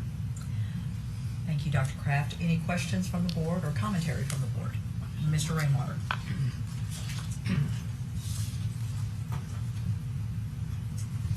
Dr. Kraft, you mentioned there are 750 new students enrolled the first day of school, and I project there'd be 750 the second day and probably close to that the third. I'm sorry, yeah. From yesterday to today, total, we looked at, and now that may have been, may have been in the queue to be processed, okay. And they just hit our SRS report. Okay. But that kind of gives a perspective that I don't think this 43,500 is quite there just yet. Oh, I was thinking that I was at an open house, and the administrative staff at that school was tied up enrolling new students during their teacher open house. Now, just if you could find a way for those, whatever number that was, who haven't enrolled, to get them enrolled outside or off that campus, because it's taking away from parents who have done what we asked them to do, brought their kids into school, enrolled their kids, and now in reality, those parents who haven't enrolled their students are taking away from the plan and that opening day success. And it's been an ongoing problem in KISD forever, but I just think we need to find a better way, because it's just not fair to those administrators and kids to stop everything they're doing and enroll these parents that haven't planned. Now, I understand there's all reasons for that. Yes, sir. Yeah, we really pushed hard to try to have as many parents enroll, register students prior to particularly open house. Unfortunately, it's always the open house in the first week and even second week, even through Labor Day, that for whatever reason, some are moving, some are transitioning, but we don't capture them all during the course of the summer months. But we'll try to be creative and think of ways to try to move it off campus if they're not ready. That's a great point. I'm good with volunteers. Any other questions or commentary? All right. Thank you, Dr. Kraft, for your presentation. We'll now move to item number 4, COVID-19 update, and KISD public health guide discussion and consideration. Yes, Madam President, members of the board, I want to have the opportunity to really provide an update. I know that you've heard from many of our constituents and parents and shareholders, and appreciate them taking time out of their busy days to provide public comment. I know that unfortunately we find ourselves in a time 18 months after the pandemic commenced that I don't know that it's any easier. In fact, I think I made this comment at the last meeting 2 weeks ago that I anticipated this school year, based upon how things were shaping up, to be probably twice as challenging. I think that's accurate. I'm prepared. Our district administrative, campus administration, this is going to be a challenging school year. It just is. And I think that sometimes it's really important to face their realities. So from a Bell County Health Department standpoint, perspective, we're closely monitoring their dashboard, and of course we're monitoring our numbers along with enrollment every morning. So 8:30 we meet and we start looking at statistics and data. The Bell County incidence rate right now is 496.2. This is per 100,000 residents. Again, for calculation purposes, this is cases minus the recovered and deaths. Divided by the population times 100,000. So as of right now, there are 1,801 active cases. I believe it was mentioned earlier, we are at a level 1 severe uncontrolled community transmission. This is actually not changed in the past, I believe it was a week and a half ago that it was declared. And like I say, we're continuing to engage in conversations with our not only Bell County Health Department, the interim director, Nikki Morrow, as well as the health expert, Janice Smith, but also I've been reaching out to physicians really throughout the community, particularly in pediatrics, to really get a feel for what are we seeing, what kind of trend lines, and what do we need to be doing differently to try to help mitigate, keeping in mind that there are some restraints, particularly given that we're going to have 44,000 students back in classrooms by the end of this week. I anticipate probably being, again, over 45,000 probably in and around Labor Day. So, like I say, we're keeping a pretty close pulse on what's happening across the county, as well as drilling into really where we are. Let me go ahead and discuss the public health guide as it has been updated. And again, I mentioned, I believe the last time that this was presented, that this was really a culmination of TEA guidelines, CDC, and as well as DSHS, or the Department of State of Health. So we've had to really culminate multiple resources to ensure that our plan not only is consistent with Bell County Health Department standards, but also those three entities, and of course CDC as well. So I'll just start with highlighting some of the major changes. One of the ones that we really needed to bring back, and this was actually just we were just notified earlier this week, or excuse me, late last week, that the communication with COVID-19 positive cases, both students and staff, we would need to identify, but also communicate with other students and staff at that campus. So we have picked back up the email notifications for the entire campus.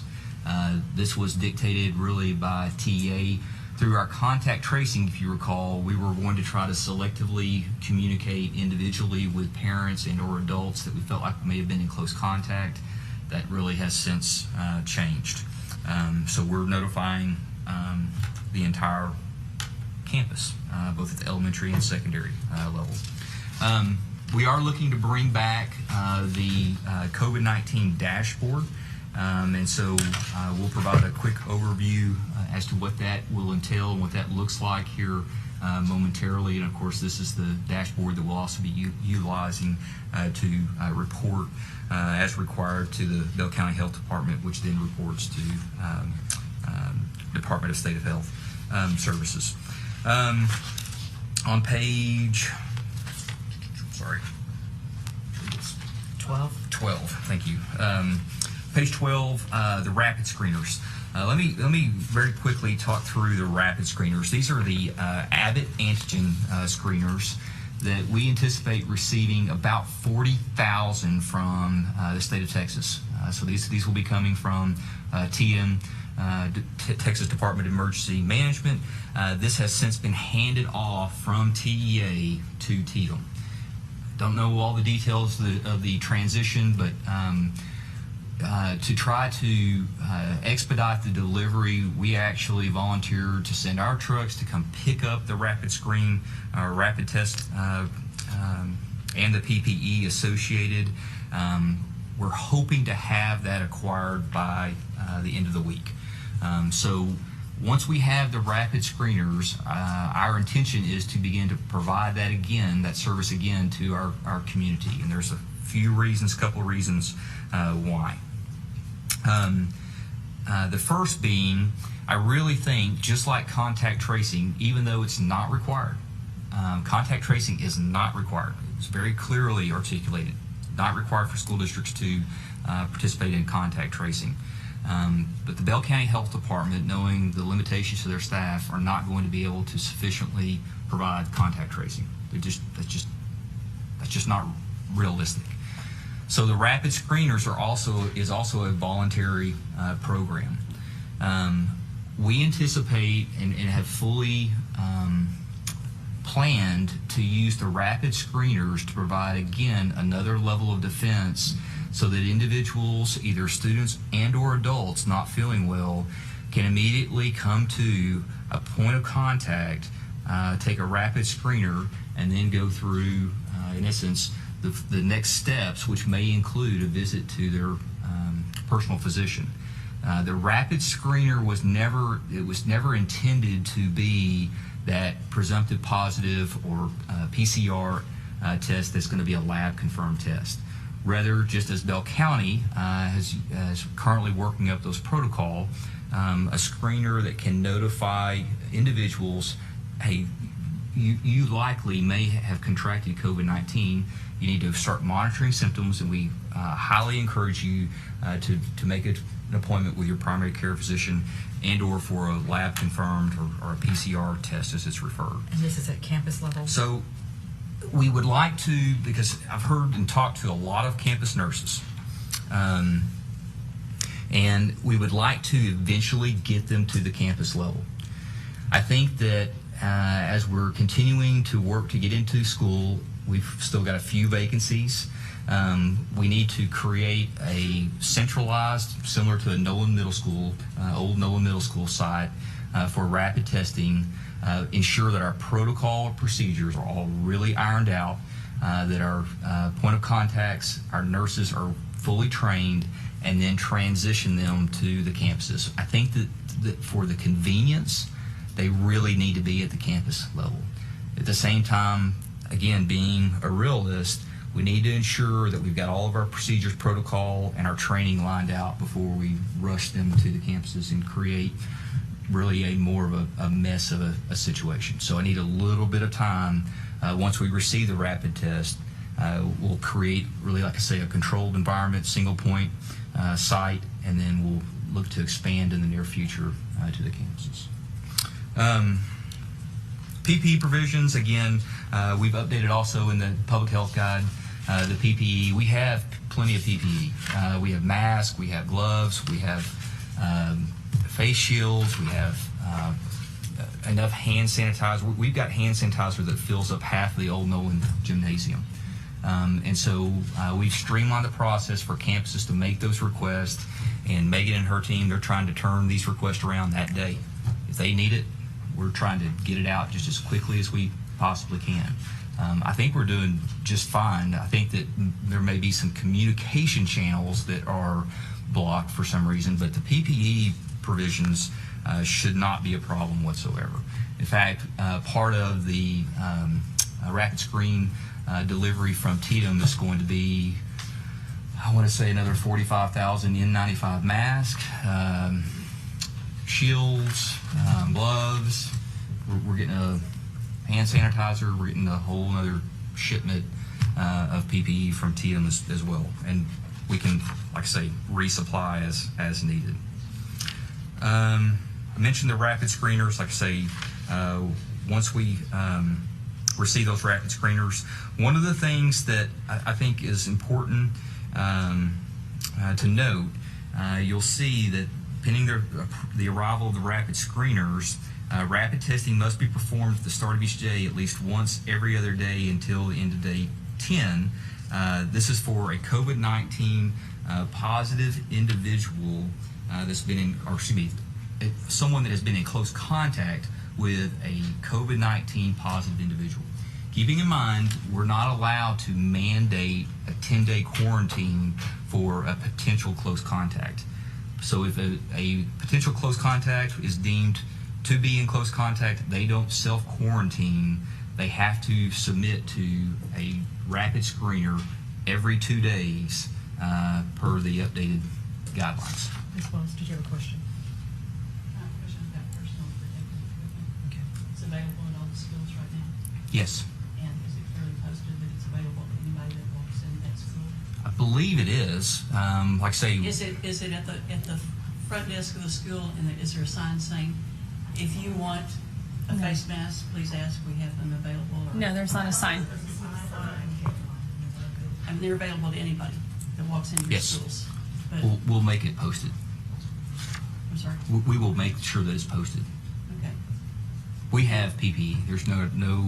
Okay. And hand sanitizer is everywhere.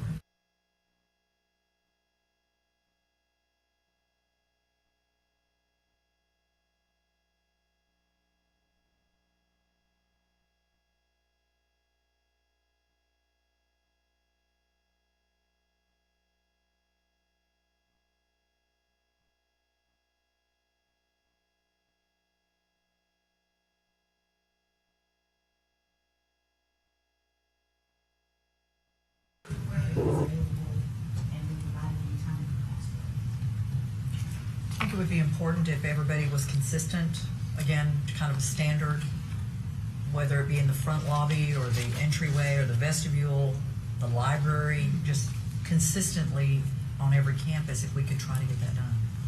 That way everybody kind of knows where to go. Currently at the nurse's station, right? Or maybe the nurse's station. It is, Yeah. but we can make it available in the front office areas. Just It to is see in when the they front first walk office in. when they first walk in, but it's not a sign. But okay. Okay. Mr. Williams? And that was just my point, Dr. Kraft.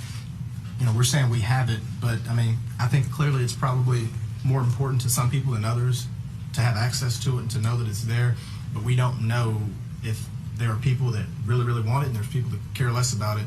But at the bare minimum, we need to have big, huge signs saying, if you want hand sanitizer, it is right here. And I know we said it does no good to have a warehouse full of it. If it's not out on the floor, let's have it out on the floor so people know it's because they're going to say, hey, you got it in a warehouse. What does that got? Yeah, Let's just part of blast them our with challenge. information. We have, and that's what part of our challenge is. They're telling us, please don't dump any more hand sanitizer on us because we don't have any room for it. So can we just make sure they may have it, but that they have it out on the floor, that they have signs saying that masks are available for if a parent who wants a mask, they walk in the door, they can get it. Student, anybody wants to make Yeah, kid, anyone, just A visitor. Yeah. Any visitor. If you Yes. like a mask, just ask. we absolutely can. Yes. Thank you. On page 15, again, with the face coverings, we're strongly encouraging, particularly those students that are not able to attain vaccinations and or individuals, for whatever reason, are not or were not able to be vaccinated, to wear a face mask. At this point, it is strongly encouraged. We've really worked hard from really a public messaging standpoint that we're encouraging, particularly students that are not able to receive vaccinations, to wear face coverings. Again, as I mentioned 2 weeks ago, this is a very contentious matter. It is. Right now, as it stands, in fact, Mike Harper, our school attorney, and I were just discussing it earlier today. I believe testimony was being given in Travis County, the Court of Appeals, or is it District Court, excuse me, in regards to can mask mandates be implemented. And I know that there were several superintendents that have, their districts have implemented mask mandates, were testifying. And so I don't know that there's going to be defined resolve in this court matter, because I do anticipate it to go and proceed from the district court to the Court of Appeals and then eventually the Supreme Court. I think that both sides have very clearly articulated that is the absolute intent, and so I don't know that we're going to have a real clear guidance from the court system as to are mask mandates legal. Governor Abbott's order at this point still stands. In fact, the Attorney General made it clear late last week that any entity, whether it be a school district or a county, imposing a mask mandate is going to be subject to penalty. And so at this point, again, as I articulated 2 weeks ago, as your superintendent, I am not in a position to not abide by a lawful directive. In fact, if I were to do so, it would really put you as a board and a district in a very liable situation. It's a governing body that is a, per this agenda item this evening, a decision that can be made. But I cannot arbitrarily make that decision as a superintendent.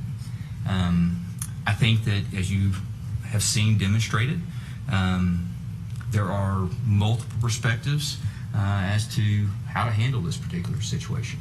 I wish there were an easy answer. There just isn't. Like I say, we have a governor order. It's a lawful directive. It's a lawful order. I think that part of the challenge for me, whether agree or disagree, is to not follow an order, but then to turn around and institute our own or my own order. I just find that to be contradictory. And so I'm not in a position to make that recommendation tonight, but again, this agenda item is very open to discussion and potential action. Mr. Williams. Dr. Crawford, maybe Mr. Harper. So did I read it correctly that it said that TEA made a statement that they were not enforcing the mask mandate while this case is making its way through the appeal process, thus granting the ability to implement a mask mandate in the interim? Did I read that wrong? I think that it's up to interpretation, and Mike, I don't want to speak for you. In our calls, weekly calls with the commissioner, he made it very clear that they would not be providing opinion as to whether or not districts could, in essence, enforce a mask mandate. I don't know that it was ever written or provided in any form of public opinion other than they're not intervening. And so if a district is asking, can we, in essence, implement a mask mandate, or are we violating a law, there's not going to be a clear answer provided by TEA. So to summarize, I think that it is probably safe to say TEA is not going to be imposing any type of penalty or fine.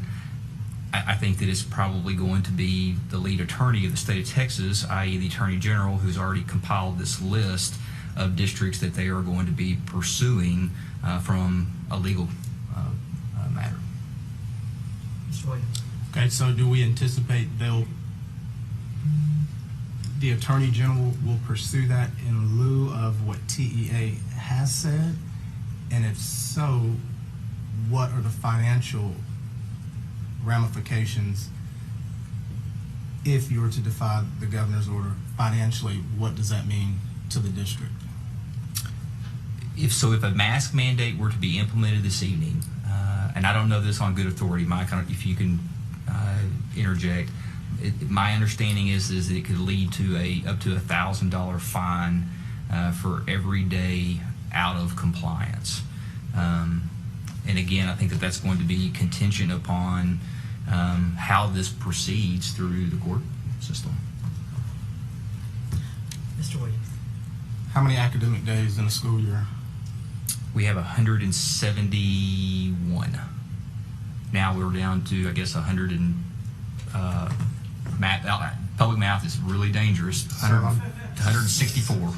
So I'm saying if we divide that, we're looking at spending $171,000 for the year in fines. I would say that it's unclear right now what that 1,000, if it's 1,000 period or 1,000. Well, 1,000 a day would be 171K. But it's not real clear in That's the worst. But that would be the worst case scenario. It's per district, not per campus. It's per district. Per district. Okay. All right. Any other commentary or question? So what is the Ms. Texas Wells? Supreme, how's the Texas Supreme Court, what has their ruling been?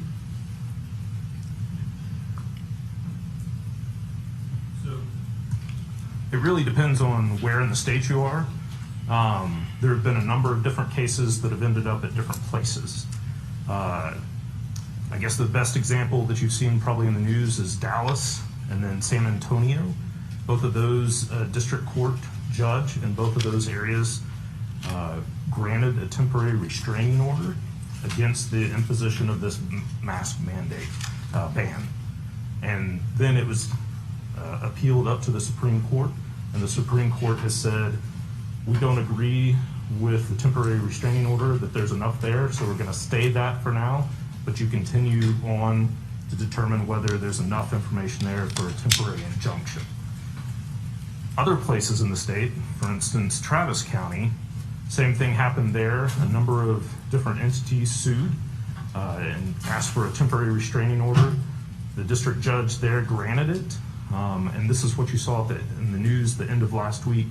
The Supreme Court ruled that the temporary restraining order stands because the Attorney General didn't go to the appellate court before they went to the Supreme Court. They jumped directly from the district court to the Supreme Court.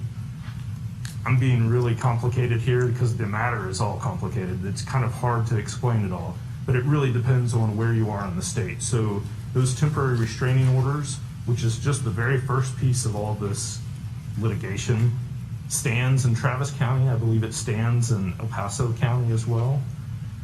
Houston ISD entered and was joined in a suit there in Travis County, so it's also in Houston, but it's not in Dallas and it's not in San Antonio. But those are all just for the temporary restraining orders. Today, one of the judges in Travis County heard the next part, which is the temporary injunction, which is the temporary restraining order just lasts for a couple of days until you can have a hearing on the temporary injunction. And then the temporary injunction determines whether it stands until they finally litigate the whole thing. And so the judge will probably determine that within the week, I would guess, and then it can be appealed by either side, the losing side, to the state appellate courts, and then from there to the Texas Supreme Court. All that being said, we're just talking about whether the ban can stand while they litigate the whole thing.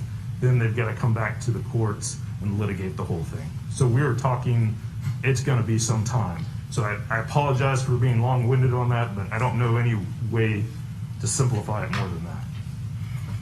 I hope I answered your question, though. Okay, I had Mr. Mills. Your way, okay. Mr. Lawler. All that aside, what's happening in court. As to the issue of lawful authority. Hold your microphone. Okay. Put it on. Somebody's got it on. Okay. Thank you, Fred. As to the notion of obeying lawful authority, I think we put ourselves in a situation of hypocrisy. If we have lawful authority, governor saying, do X, and then we say, no, I'm going to set that aside. For whatever reason, I don't approve of the governor's law. I'm going to set that aside, and then I'm going to turn around to my students and say, but please obey all of my laws.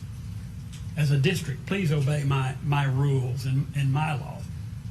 We put ourselves in an untenable situation. How can we expect the kids to obey the rules if we don't obey the rules? We are the modelers. Thank you. Any other commentary? Okay. Mr. Mills, this is your opportunity. No? Mr. Williams? Oh, I'm sorry. Okay. Mr. Rainwater. Margaret Noka.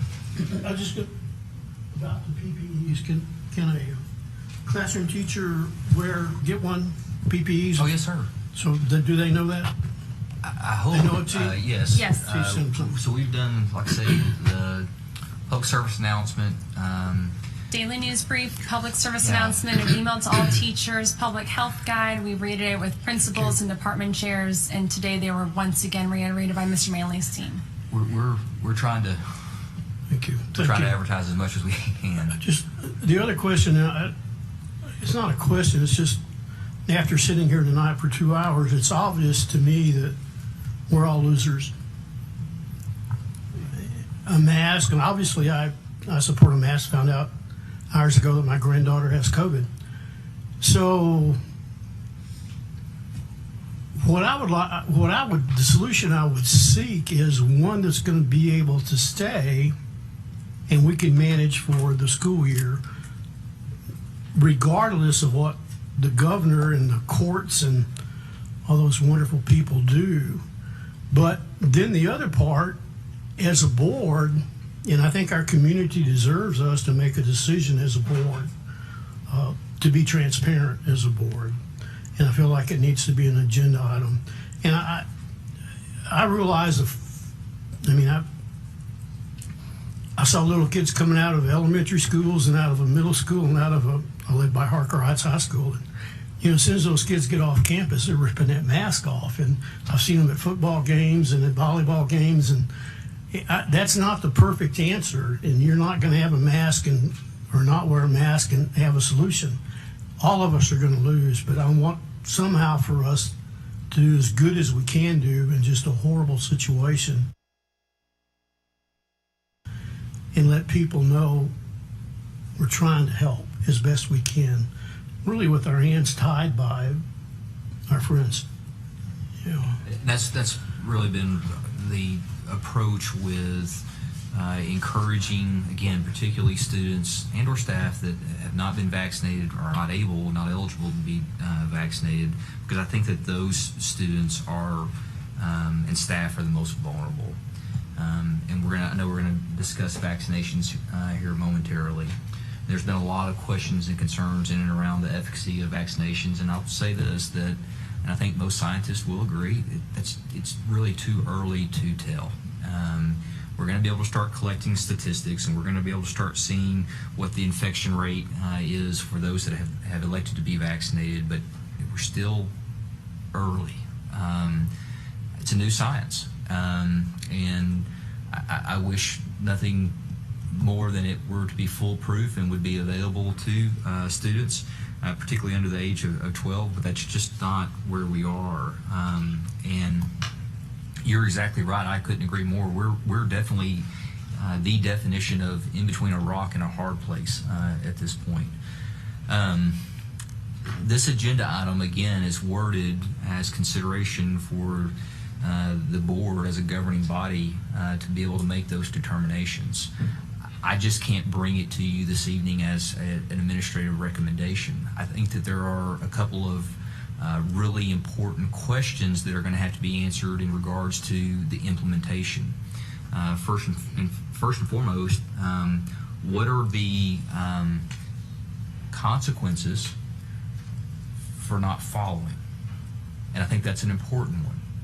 I know that it was mentioned from a student dress code standpoint. We've already had the legal opinion run. In fact, as soon as that announcement was made, we had a legal review, and it's really no different than just defying and issuing a mask mandate as far as putting it through the dress code. So I don't think that that's really a viable solution, and I also believe that it's to some degree really kind of hiding behind the reality of this is what we're going to do and this is what we expect. So I think the first question again is, are we going to implement consequences for those that do not follow the mandate? Students, similar to a D-Hall or any other consequence, I'm assuming. Staff becomes a little bit more complicated. We're going to need to decide what form of discipline will be incurred. Are we going to send staff home?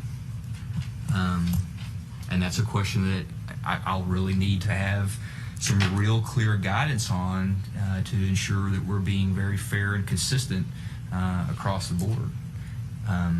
Because I don't know the answer to that question.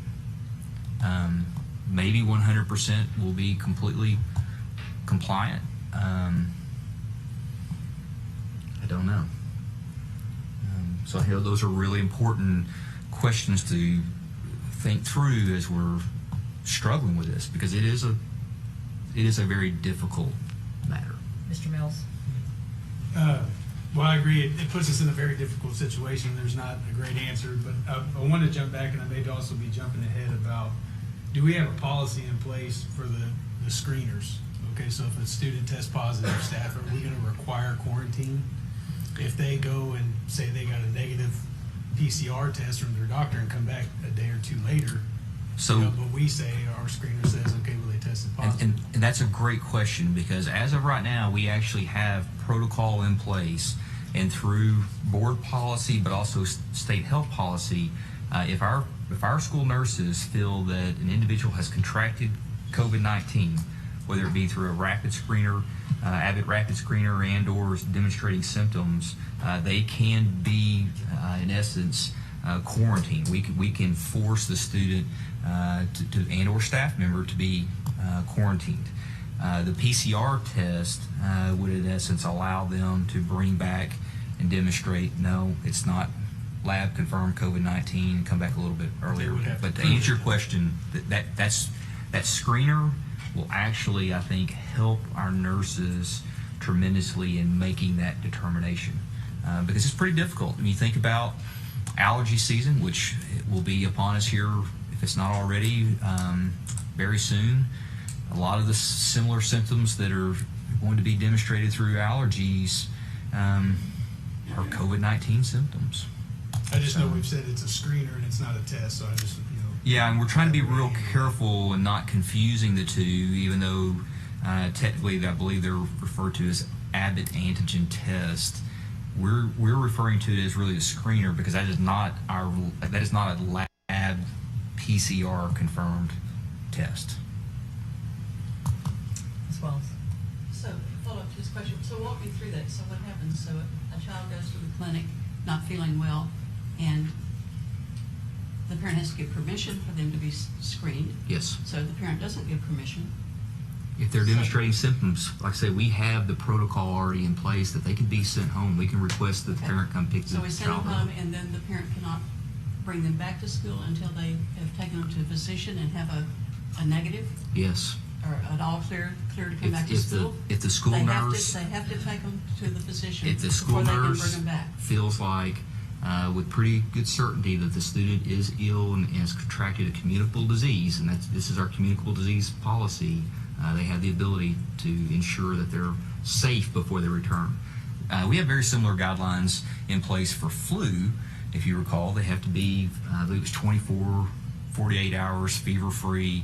Like I say, it's all outlined. But it's very a clearly. doctor's note. It's not just the parents say my child has been fever-free for 24 to 48 hours. Correct. Even with the flu, they have to bring a doctor's note. No. With the flu, they have to be 48 hours fever-free, symptom. But with this, they're going to have to bring This is a little bit different. something from the doctor certifying that they are safe to return to school. Yes.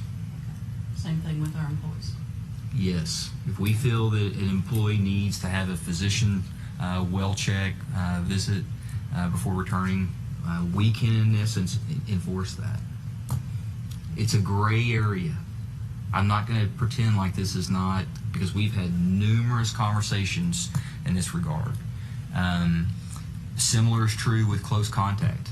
Now, just because there is a assumed close contact that through contact tracing we feel like is highly likely, that's where we can't enforce a mandatory 10-day quarantine.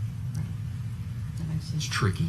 Okay, and my other question is, a week into school, do you have any idea of how many COVID cases we have? We do. Let's show the dashboard. Employees and students. Yes, absolutely. So this is the dashboard that we're feverishly working on making public. We've been monitoring this since day one, actually. You'll see student cases, staff cases, total COVID positive at 102, and then the percent positive. And what we're calculating, even though quite honestly it's just a metric, because I'll show you what we're really looking at, but it gives us an idea similar to the Bell County Health Department dashboard, just how are we doing as a learning community. We're at a 0.21% contraction rate. So the graph is difficult to scale because, as you can clearly see, we're almost 50,000 individuals. So these are numbers. These are number of individual cases that we're tracking across the course of 10 days. Rather than 7, we've expanded it to the 10 days. I think what's of more interest probably to the public is going to be the campus breakdowns. And this is what, like I say, we've really been working hard to put together to provide really an accurate view that it's not going to be real time. We're trying to update this on a daily basis in the evenings, but it just can't be real time. So in essence, you can look at it by campus. Again, very similar metrics. You can scroll over a campus or click on a campus. You can very, very quickly pull the metrics, and you'll know this is how many reported employee and or student positive COVID-19 cases have been reported. Good.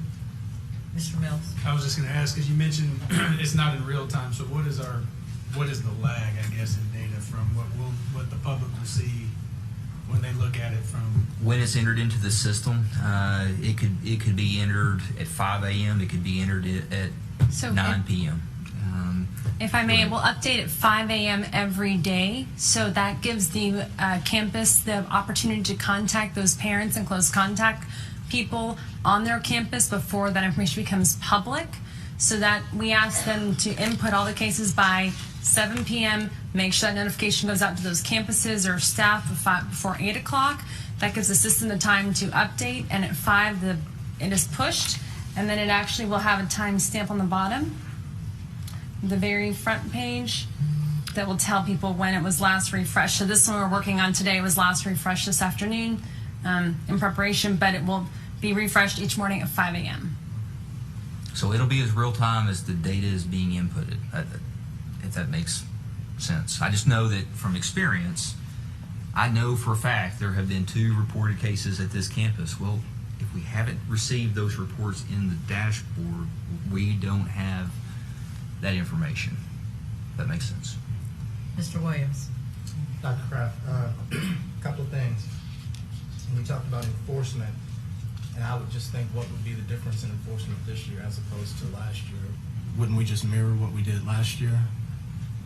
I mean, we had somewhat success last year with it. That would be my statement. I don't know. Yeah, we didn't do anything last year, I'll be honest. And kind of made it through. We got through a school year. Now here's my other thing, and I'll say this: I have an 11-year-old.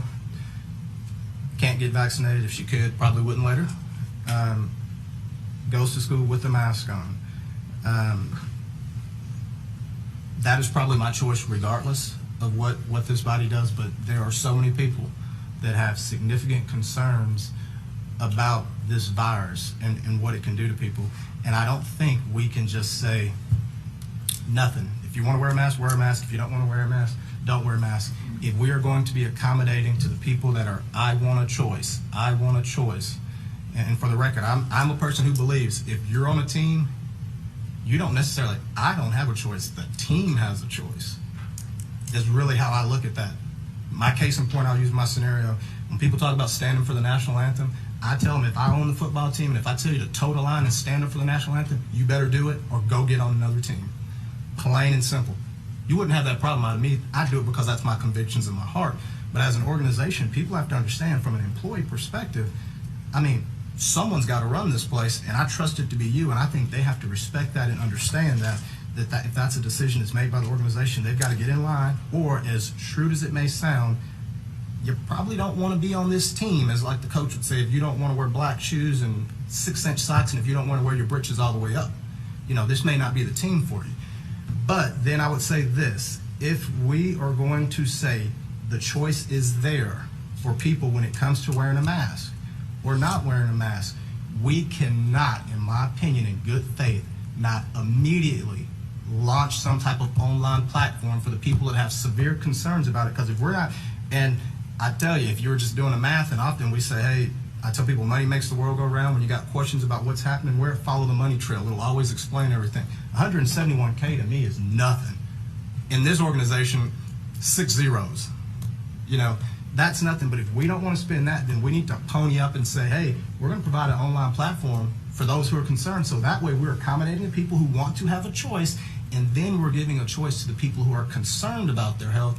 Not that those that choose not to wear a mask, there's a greater sense of concern related to COVID. Those who don't choose a mask, they're worried about their health.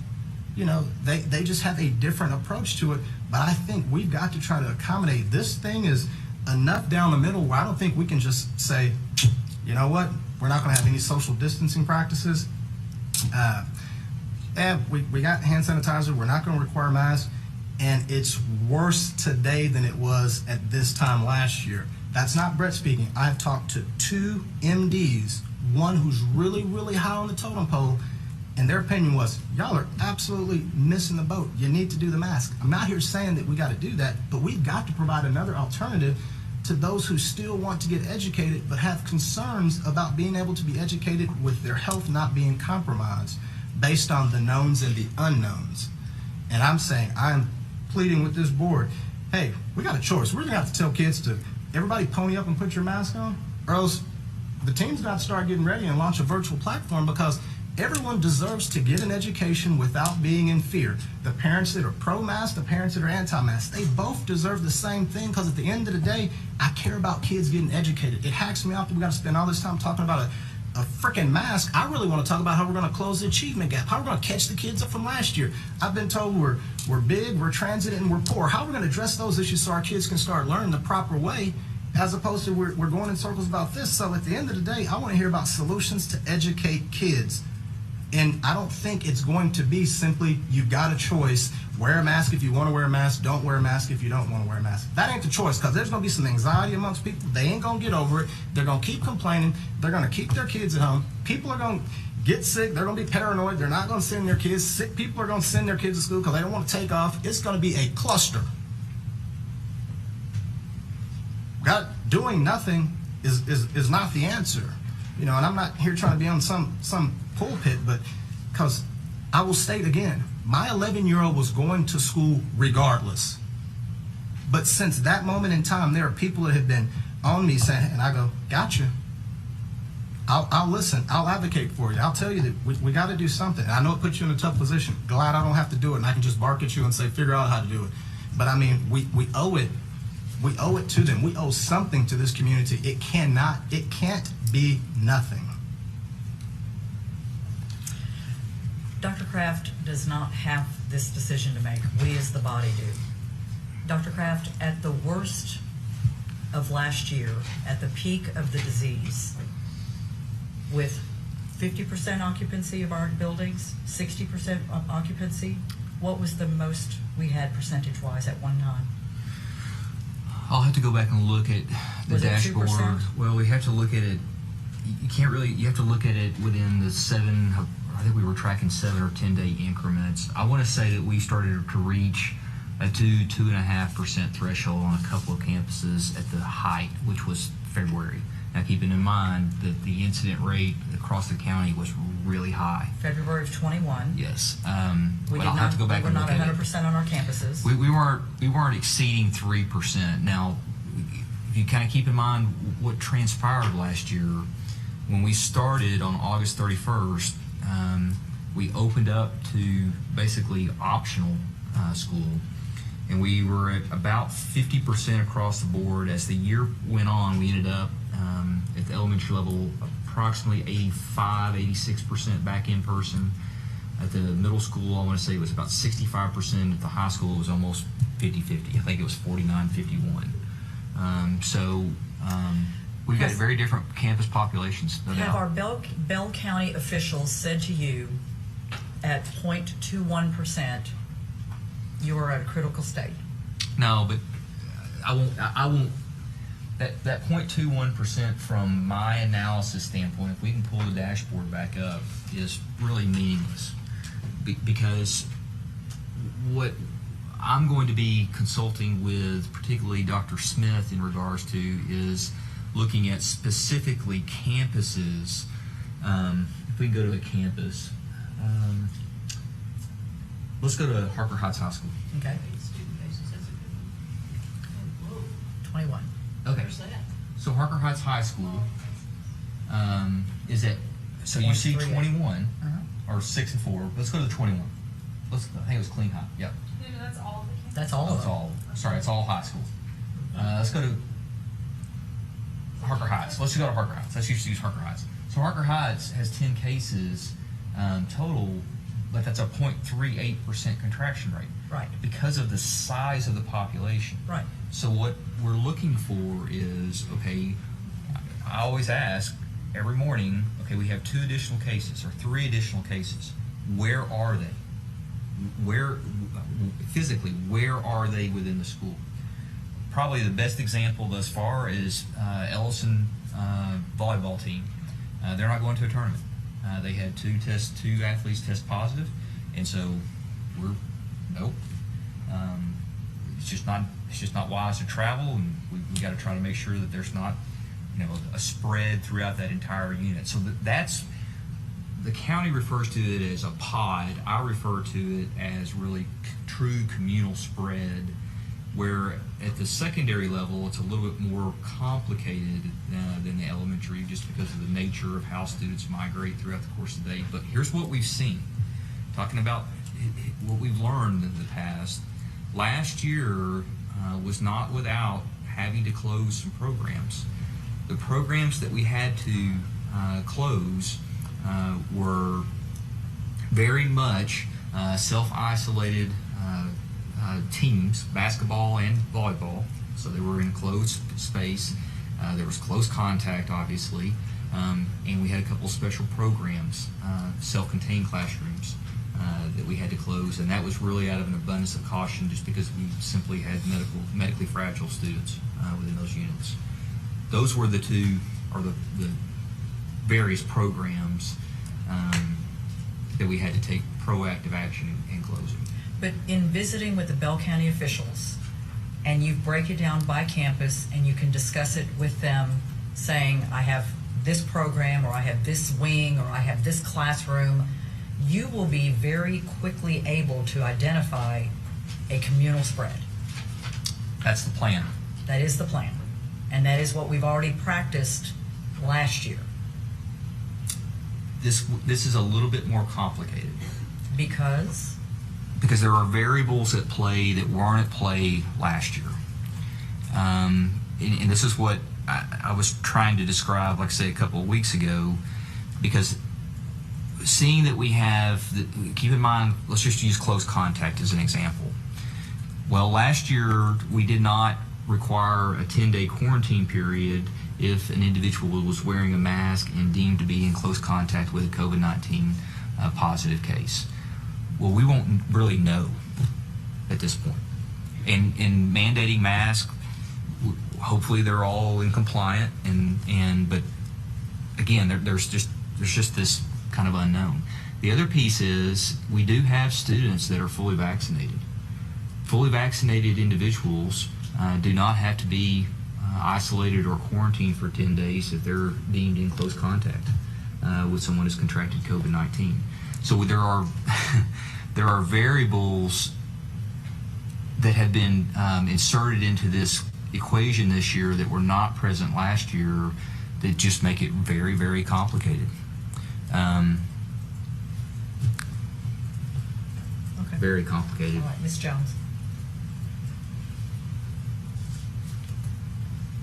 So I'm going to personally encourage everyone I know to wear a mask. I'm vaccinated. My family is all vaccinated. I encourage my 17-year-old to get on the bus with her mask, go to class with her mask. I've instructed her to take it off to eat, to drink, and that is it. Other than to have a conversation if she can't be heard, but that's only with her teacher, and to keep her mask on. I'm going to encourage that because, like Mr. Williams said, I believe in a team approach.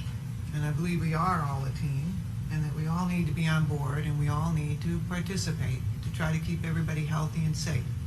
I'm also a big supporter of parents' rights to choose and respect their rights to make decisions for their children. I like to make decisions for my children, and I have over the years. I will also encourage state legislators to try to help change those rules and regulations that Governor Abbott has put into place. But I won't advocate for breaking the law, and I won't advocate for instructing Dr. Kraft to break the law for lots of reasons. How can we break the law and make a mandate and then try to enforce it in our own school system when the children and the parents can say, wait a second, it's an illegal law. It's immoral, it's illegal. How can we even enforce that? We're making a law then, or a mandate that has no teeth. We can't enforce it. And it just becomes more problematic. So let's work to try to change. Maybe as a board we can write a letter to the governor. Maybe as a board we can ask the governor not to take away our control of our community school. Because it's a school, this is a community school, and we, the board, should be making the decisions about our community, not the governor.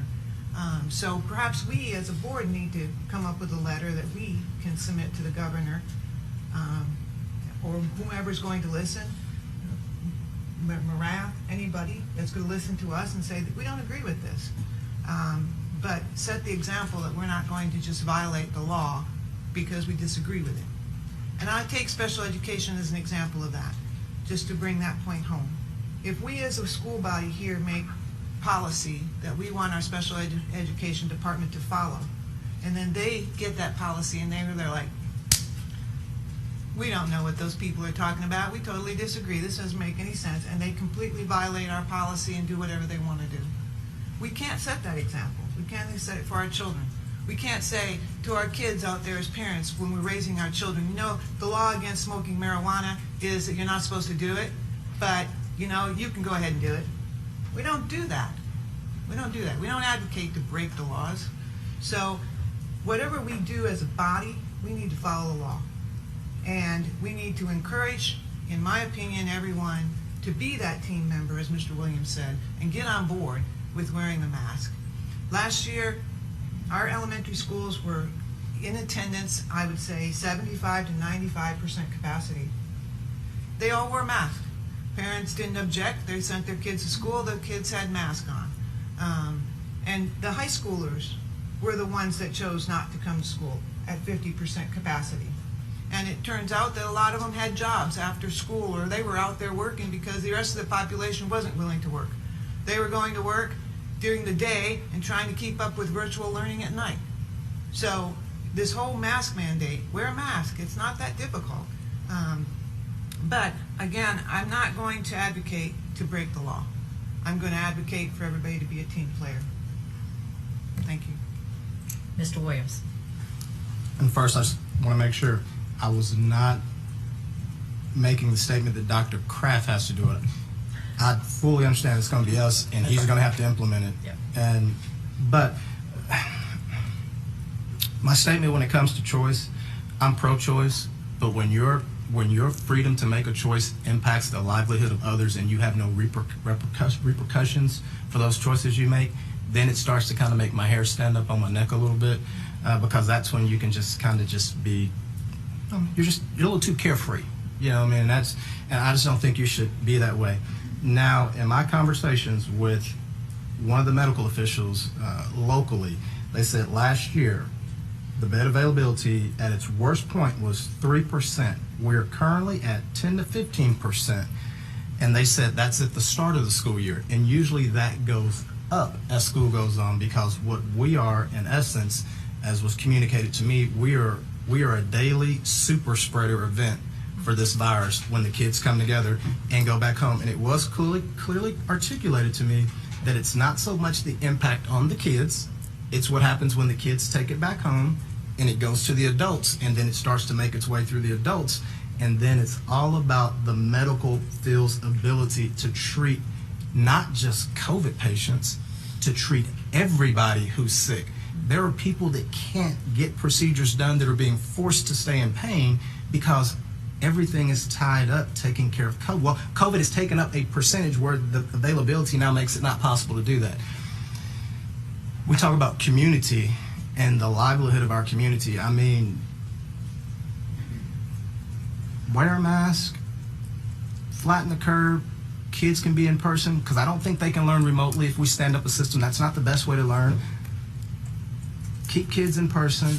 They learn better. They're our future. Our hospital beds are available, so people who need to get knee replacements, hip replacements, cataract surgeries can get it done and not be in pain. And I kind of struggle to understand. You think about all those effects, and I'm not going to read the whole page that I made from the conversation with the doctor, but I mean, to quote Sam Houston, do right and risk the consequences. The key is, what is the right? Is the right the choice? Is the right wear a mask? That's what we got to figure out, because I do believe in local control. I don't think Greg Abbott knows what's best in Killeen, Texas. He doesn't wake up in the middle of the night thinking about Killeen, Texas. We don't vote enough around here for him to wake up doing that. Now, maybe in Westlake, he might. They show up and vote, but not here. He's not. Come on. Let's take care of our folks. Do you have any more information for us? Just like I say, a few other updates. We updated some information in regards to the campuses on post. Again, following the Department of Defense directive. Question concerning As well.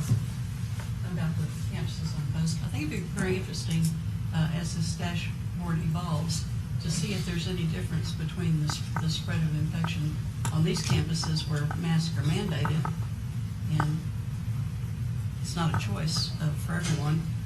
I assume even our teachers. Correct. Yes. Okay. And our general population. I'd be very interested in the coming weeks to see the difference and see if there is any difference. I agree. It's worth knowing. And my other question is about our medically fragile population and how are they being educated? Are they coming to school? They are coming to school. We're very closely watching the legislative session that has just reconvened, special session. I do anticipate that there is going to be virtual education legislation that's going to be proposed, that is going to be, in essence, the ability to fully fund a virtual education platform, particularly for the medically fragile student population. So I anticipate that this is going to potentially evolve, and it could very well become made available to students in Killeen ISD. But they are, as of right now, attending schools, and of course, many are wearing masks. We're having to take, like I say, precautions, particularly in those units. Okay, and the staff in those units, they're wearing their masks too?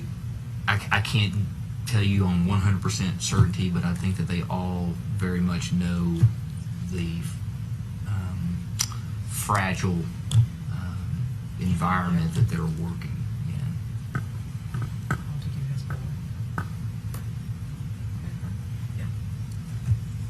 Thank you. Mr. Mills. Just a quick question. If virtual funding is approved for select populations, are we ready as a district to turn that switch on?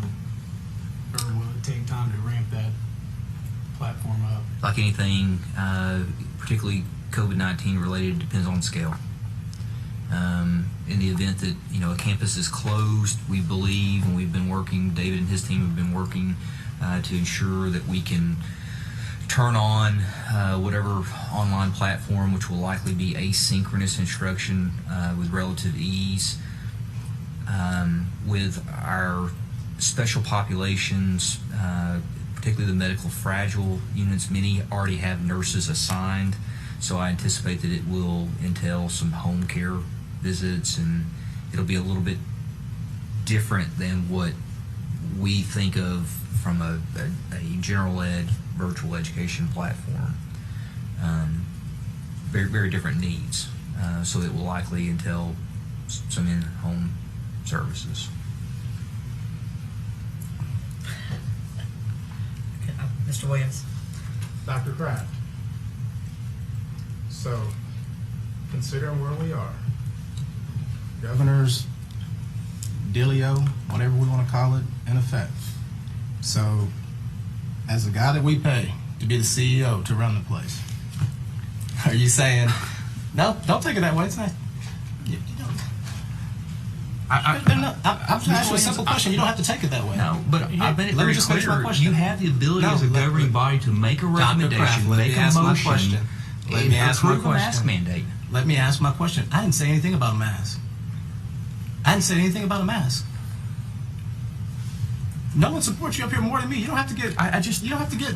I'm trying to sensitive do with the me. very best I can totally for the understand community, that. for our students. Dr. Kraft, I just have a question. I'm just going to ask you a simple question. Here's what I'm saying.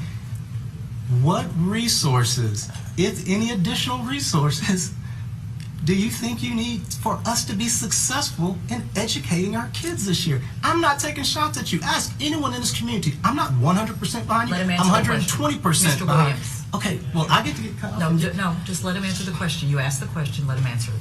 What more resources do you need, sir? I If believe, any. I believe that we have a good plan. This was the agenda item. I am more than willing and more than happy to accept any recommendations by this governing body, by anyone else that has been scientifically proven in particular. I am more than willing. But I don't know how to answer your question arbitrarily. If there are recommendations, in a perfect world, I would be able to spread out students, divide classes into half the capacity, half the size they are now. But there are limitations in regards to 45,000 students in what we're able to do both legally, lawfully, but then also just logistically. So there are a lot of things that I would love to be able to do, but it's just not feasible, it's not possible.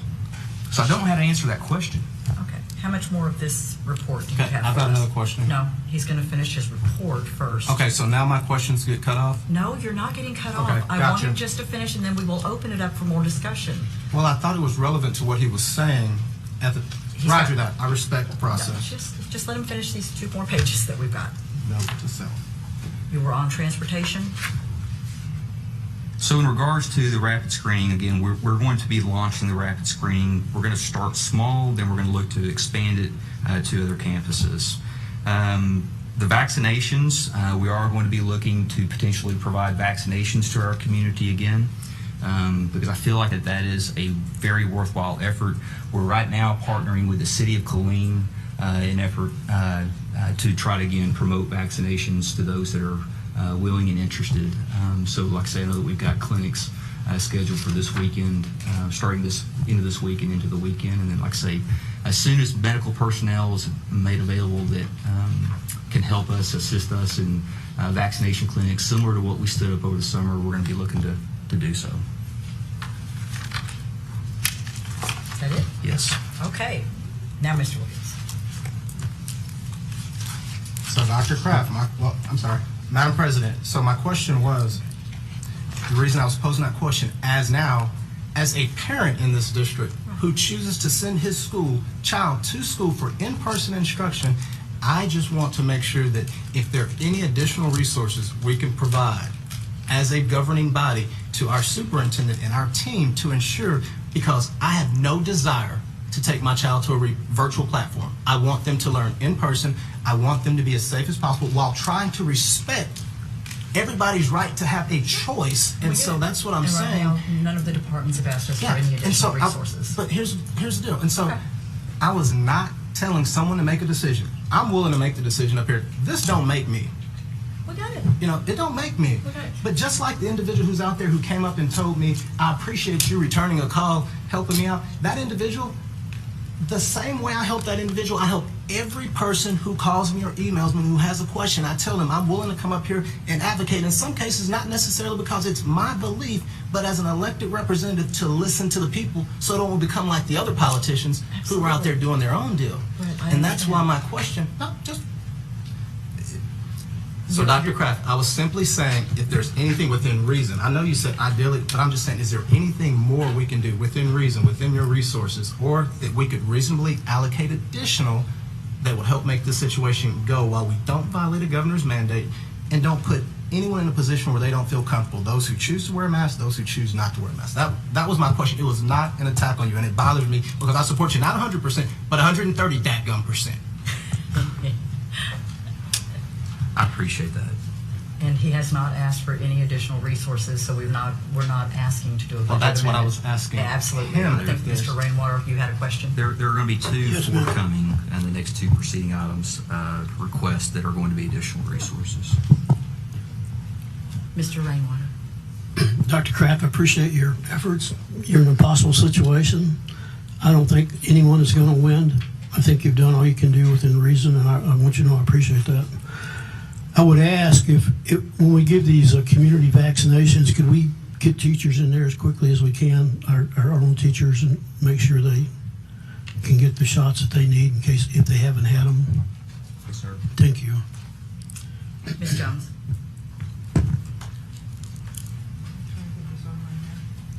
Dr. Kraft, in reference to the medically vulnerable, you said that we're waiting to get approval for that because right now if we offer virtual, we have to fund it ourselves.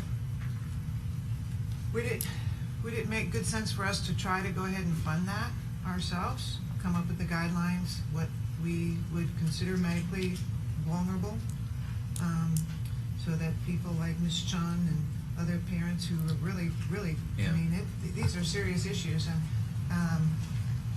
my heart goes out to people like that because who wants to send their child into a cesspool that they're worried about? And we've discussed that. I think that the challenge lies without it being put into legislation is how do we differentiate and make that determination medically fragile or not? And I think that there may be some legislation forthcoming that clearly outlines, because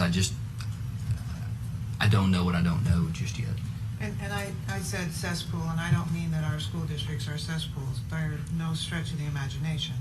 But when we talk about children that are immune compromised, it becomes a world of flying obstacles to a parent. It's a nightmare. So we surely can come up with some kind of guideline, and we surely can fund that with or without the state's assistance, I would think.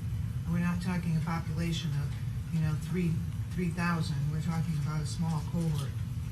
I would think that we could do something with that. That would be a request that I would like you to consider trying to facilitate with or without the support of the state. Any other comments or questions? Mr. Williams. And what Ms. Jones is saying, my question would be, Dr. Kraft, could that be extended to those who have parents who might have medical conditions where their kids could be at risk of coming home and causing them issues? Or is that not possible? It's just logistically how to make it all work. Any other questions or comment? This is an action item. I'll entertain a motion.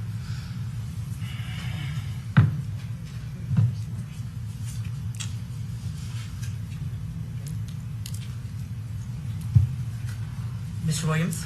Madam President, I make a motion that we mandate masks in all schools, students and educators in Killeen Independent School District. I have a motion on the floor. Do I have a second?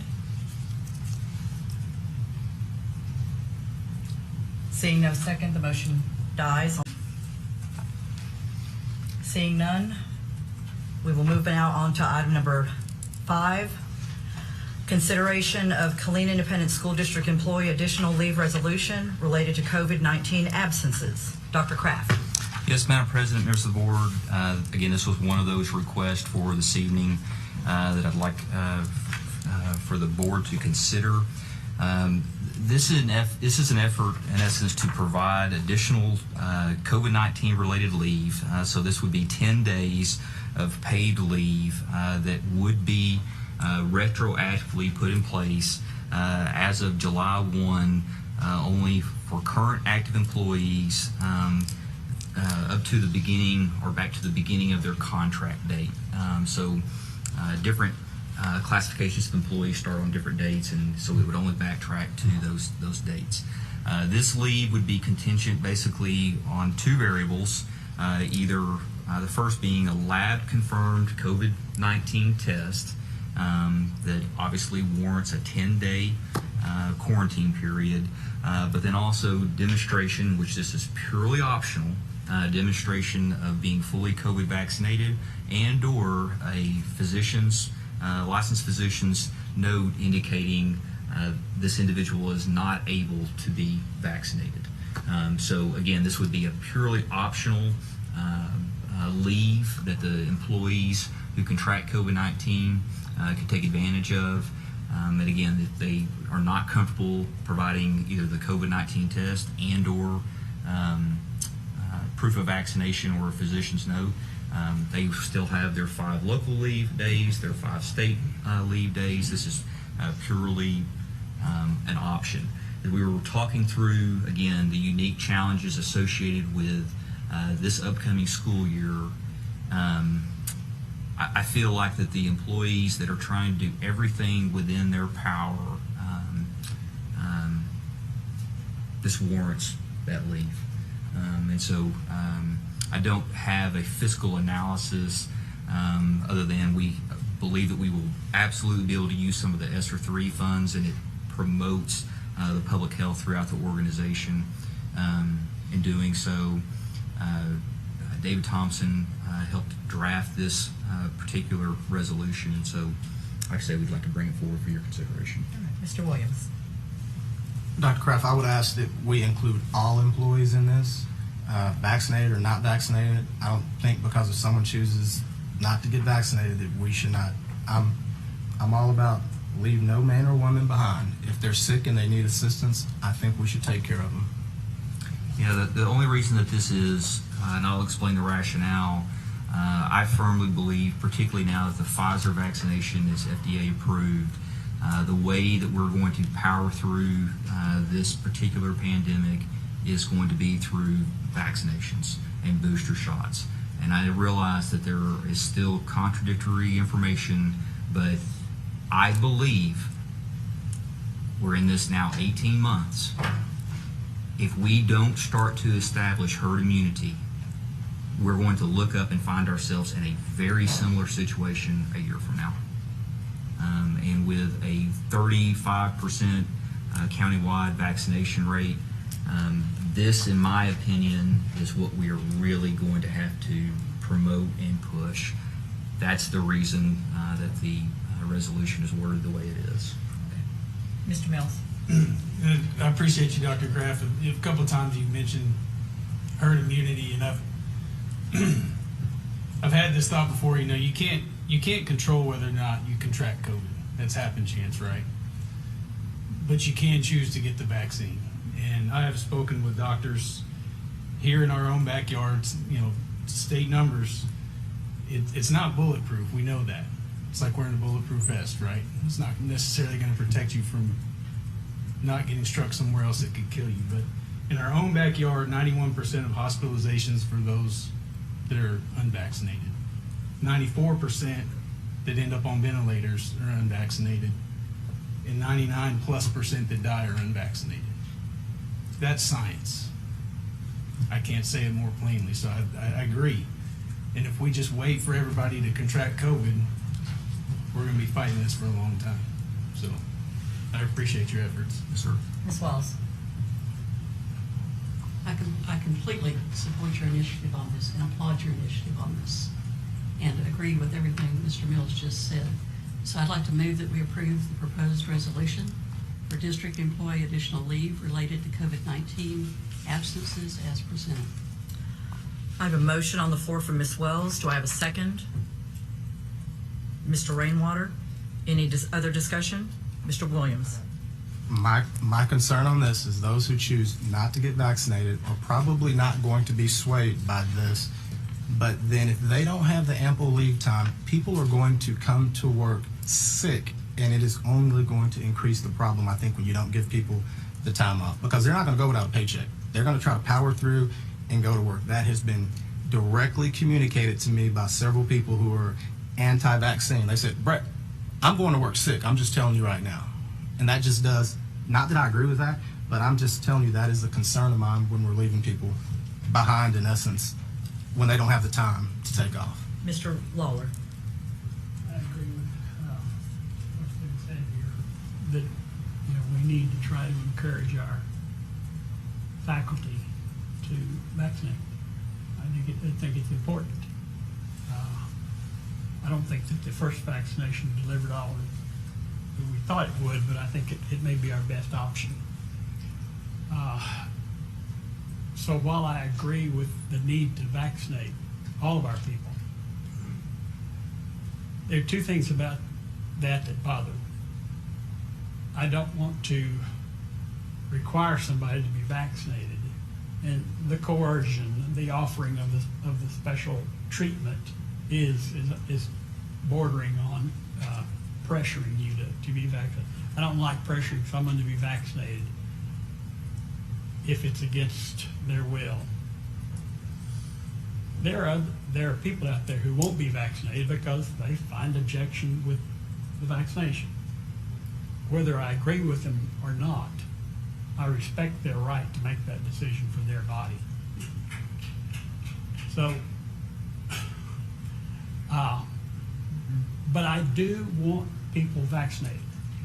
I don't want people being forced to, or feel like they're being forced to get it when they may have a medical reason for not getting it. They just may object to it. But I believe we need to make some concerted efforts to get everybody vaccinated. I wish this is not the way we chose to do it. We've got a whole faculty out there, 6,000 plus people, who are going to be fighting COVID this year, who are going to be working under pressures of dealing with COVID. And we're going to treat the vaccinated group as first-class citizens. If you get it, you've got extra leave available to you. But those who have the natural immunity, if you get it, it's coming out of your personal leave. I'm just not for sure that, how do we justify that? The natural immunity versus the man-made immunity. Where's the point that we can draw a line and discriminate? This bunch doesn't get it, this bunch does get it. So with that in mind, I move to strike paragraph number 3 of the proposed resolution and replace it with the following. Employees who test positive for COVID-19 and have not received a COVID vaccination are eligible for up to 10 additional days of paid leave if they provide appropriate medical documentation of the diagnosis of COVID as defined in the resolution and provide documentation from a clinic or doctor of having been diagnosed with COVID in the past.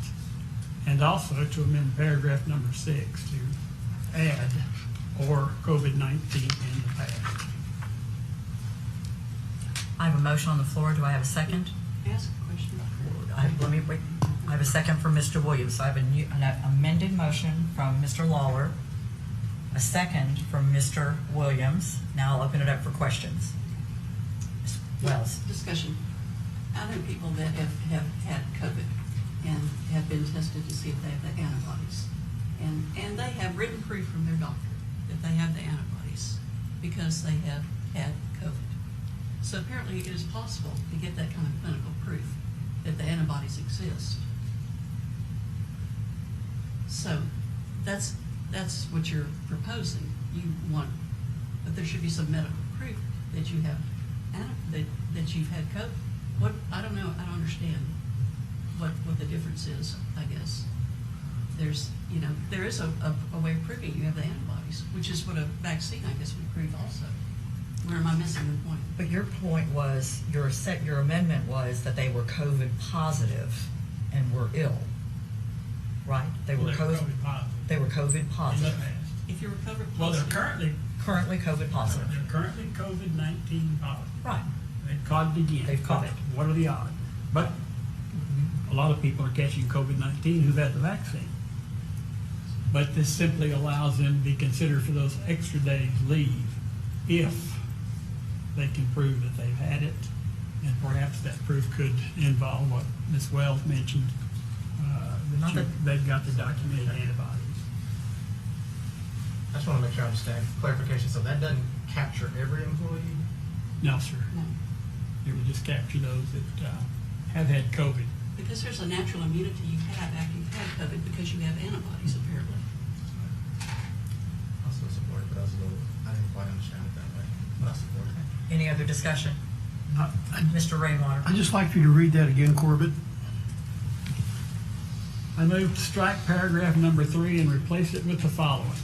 Employees who test positive for COVID-19 and have not received a COVID vaccination are eligible for up to 10 additional days of paid leave if they provide appropriate medical documentation of a diagnosis of COVID as defined in the resolution and provide documentation from a clinic or doctor of having been previously diagnosed with COVID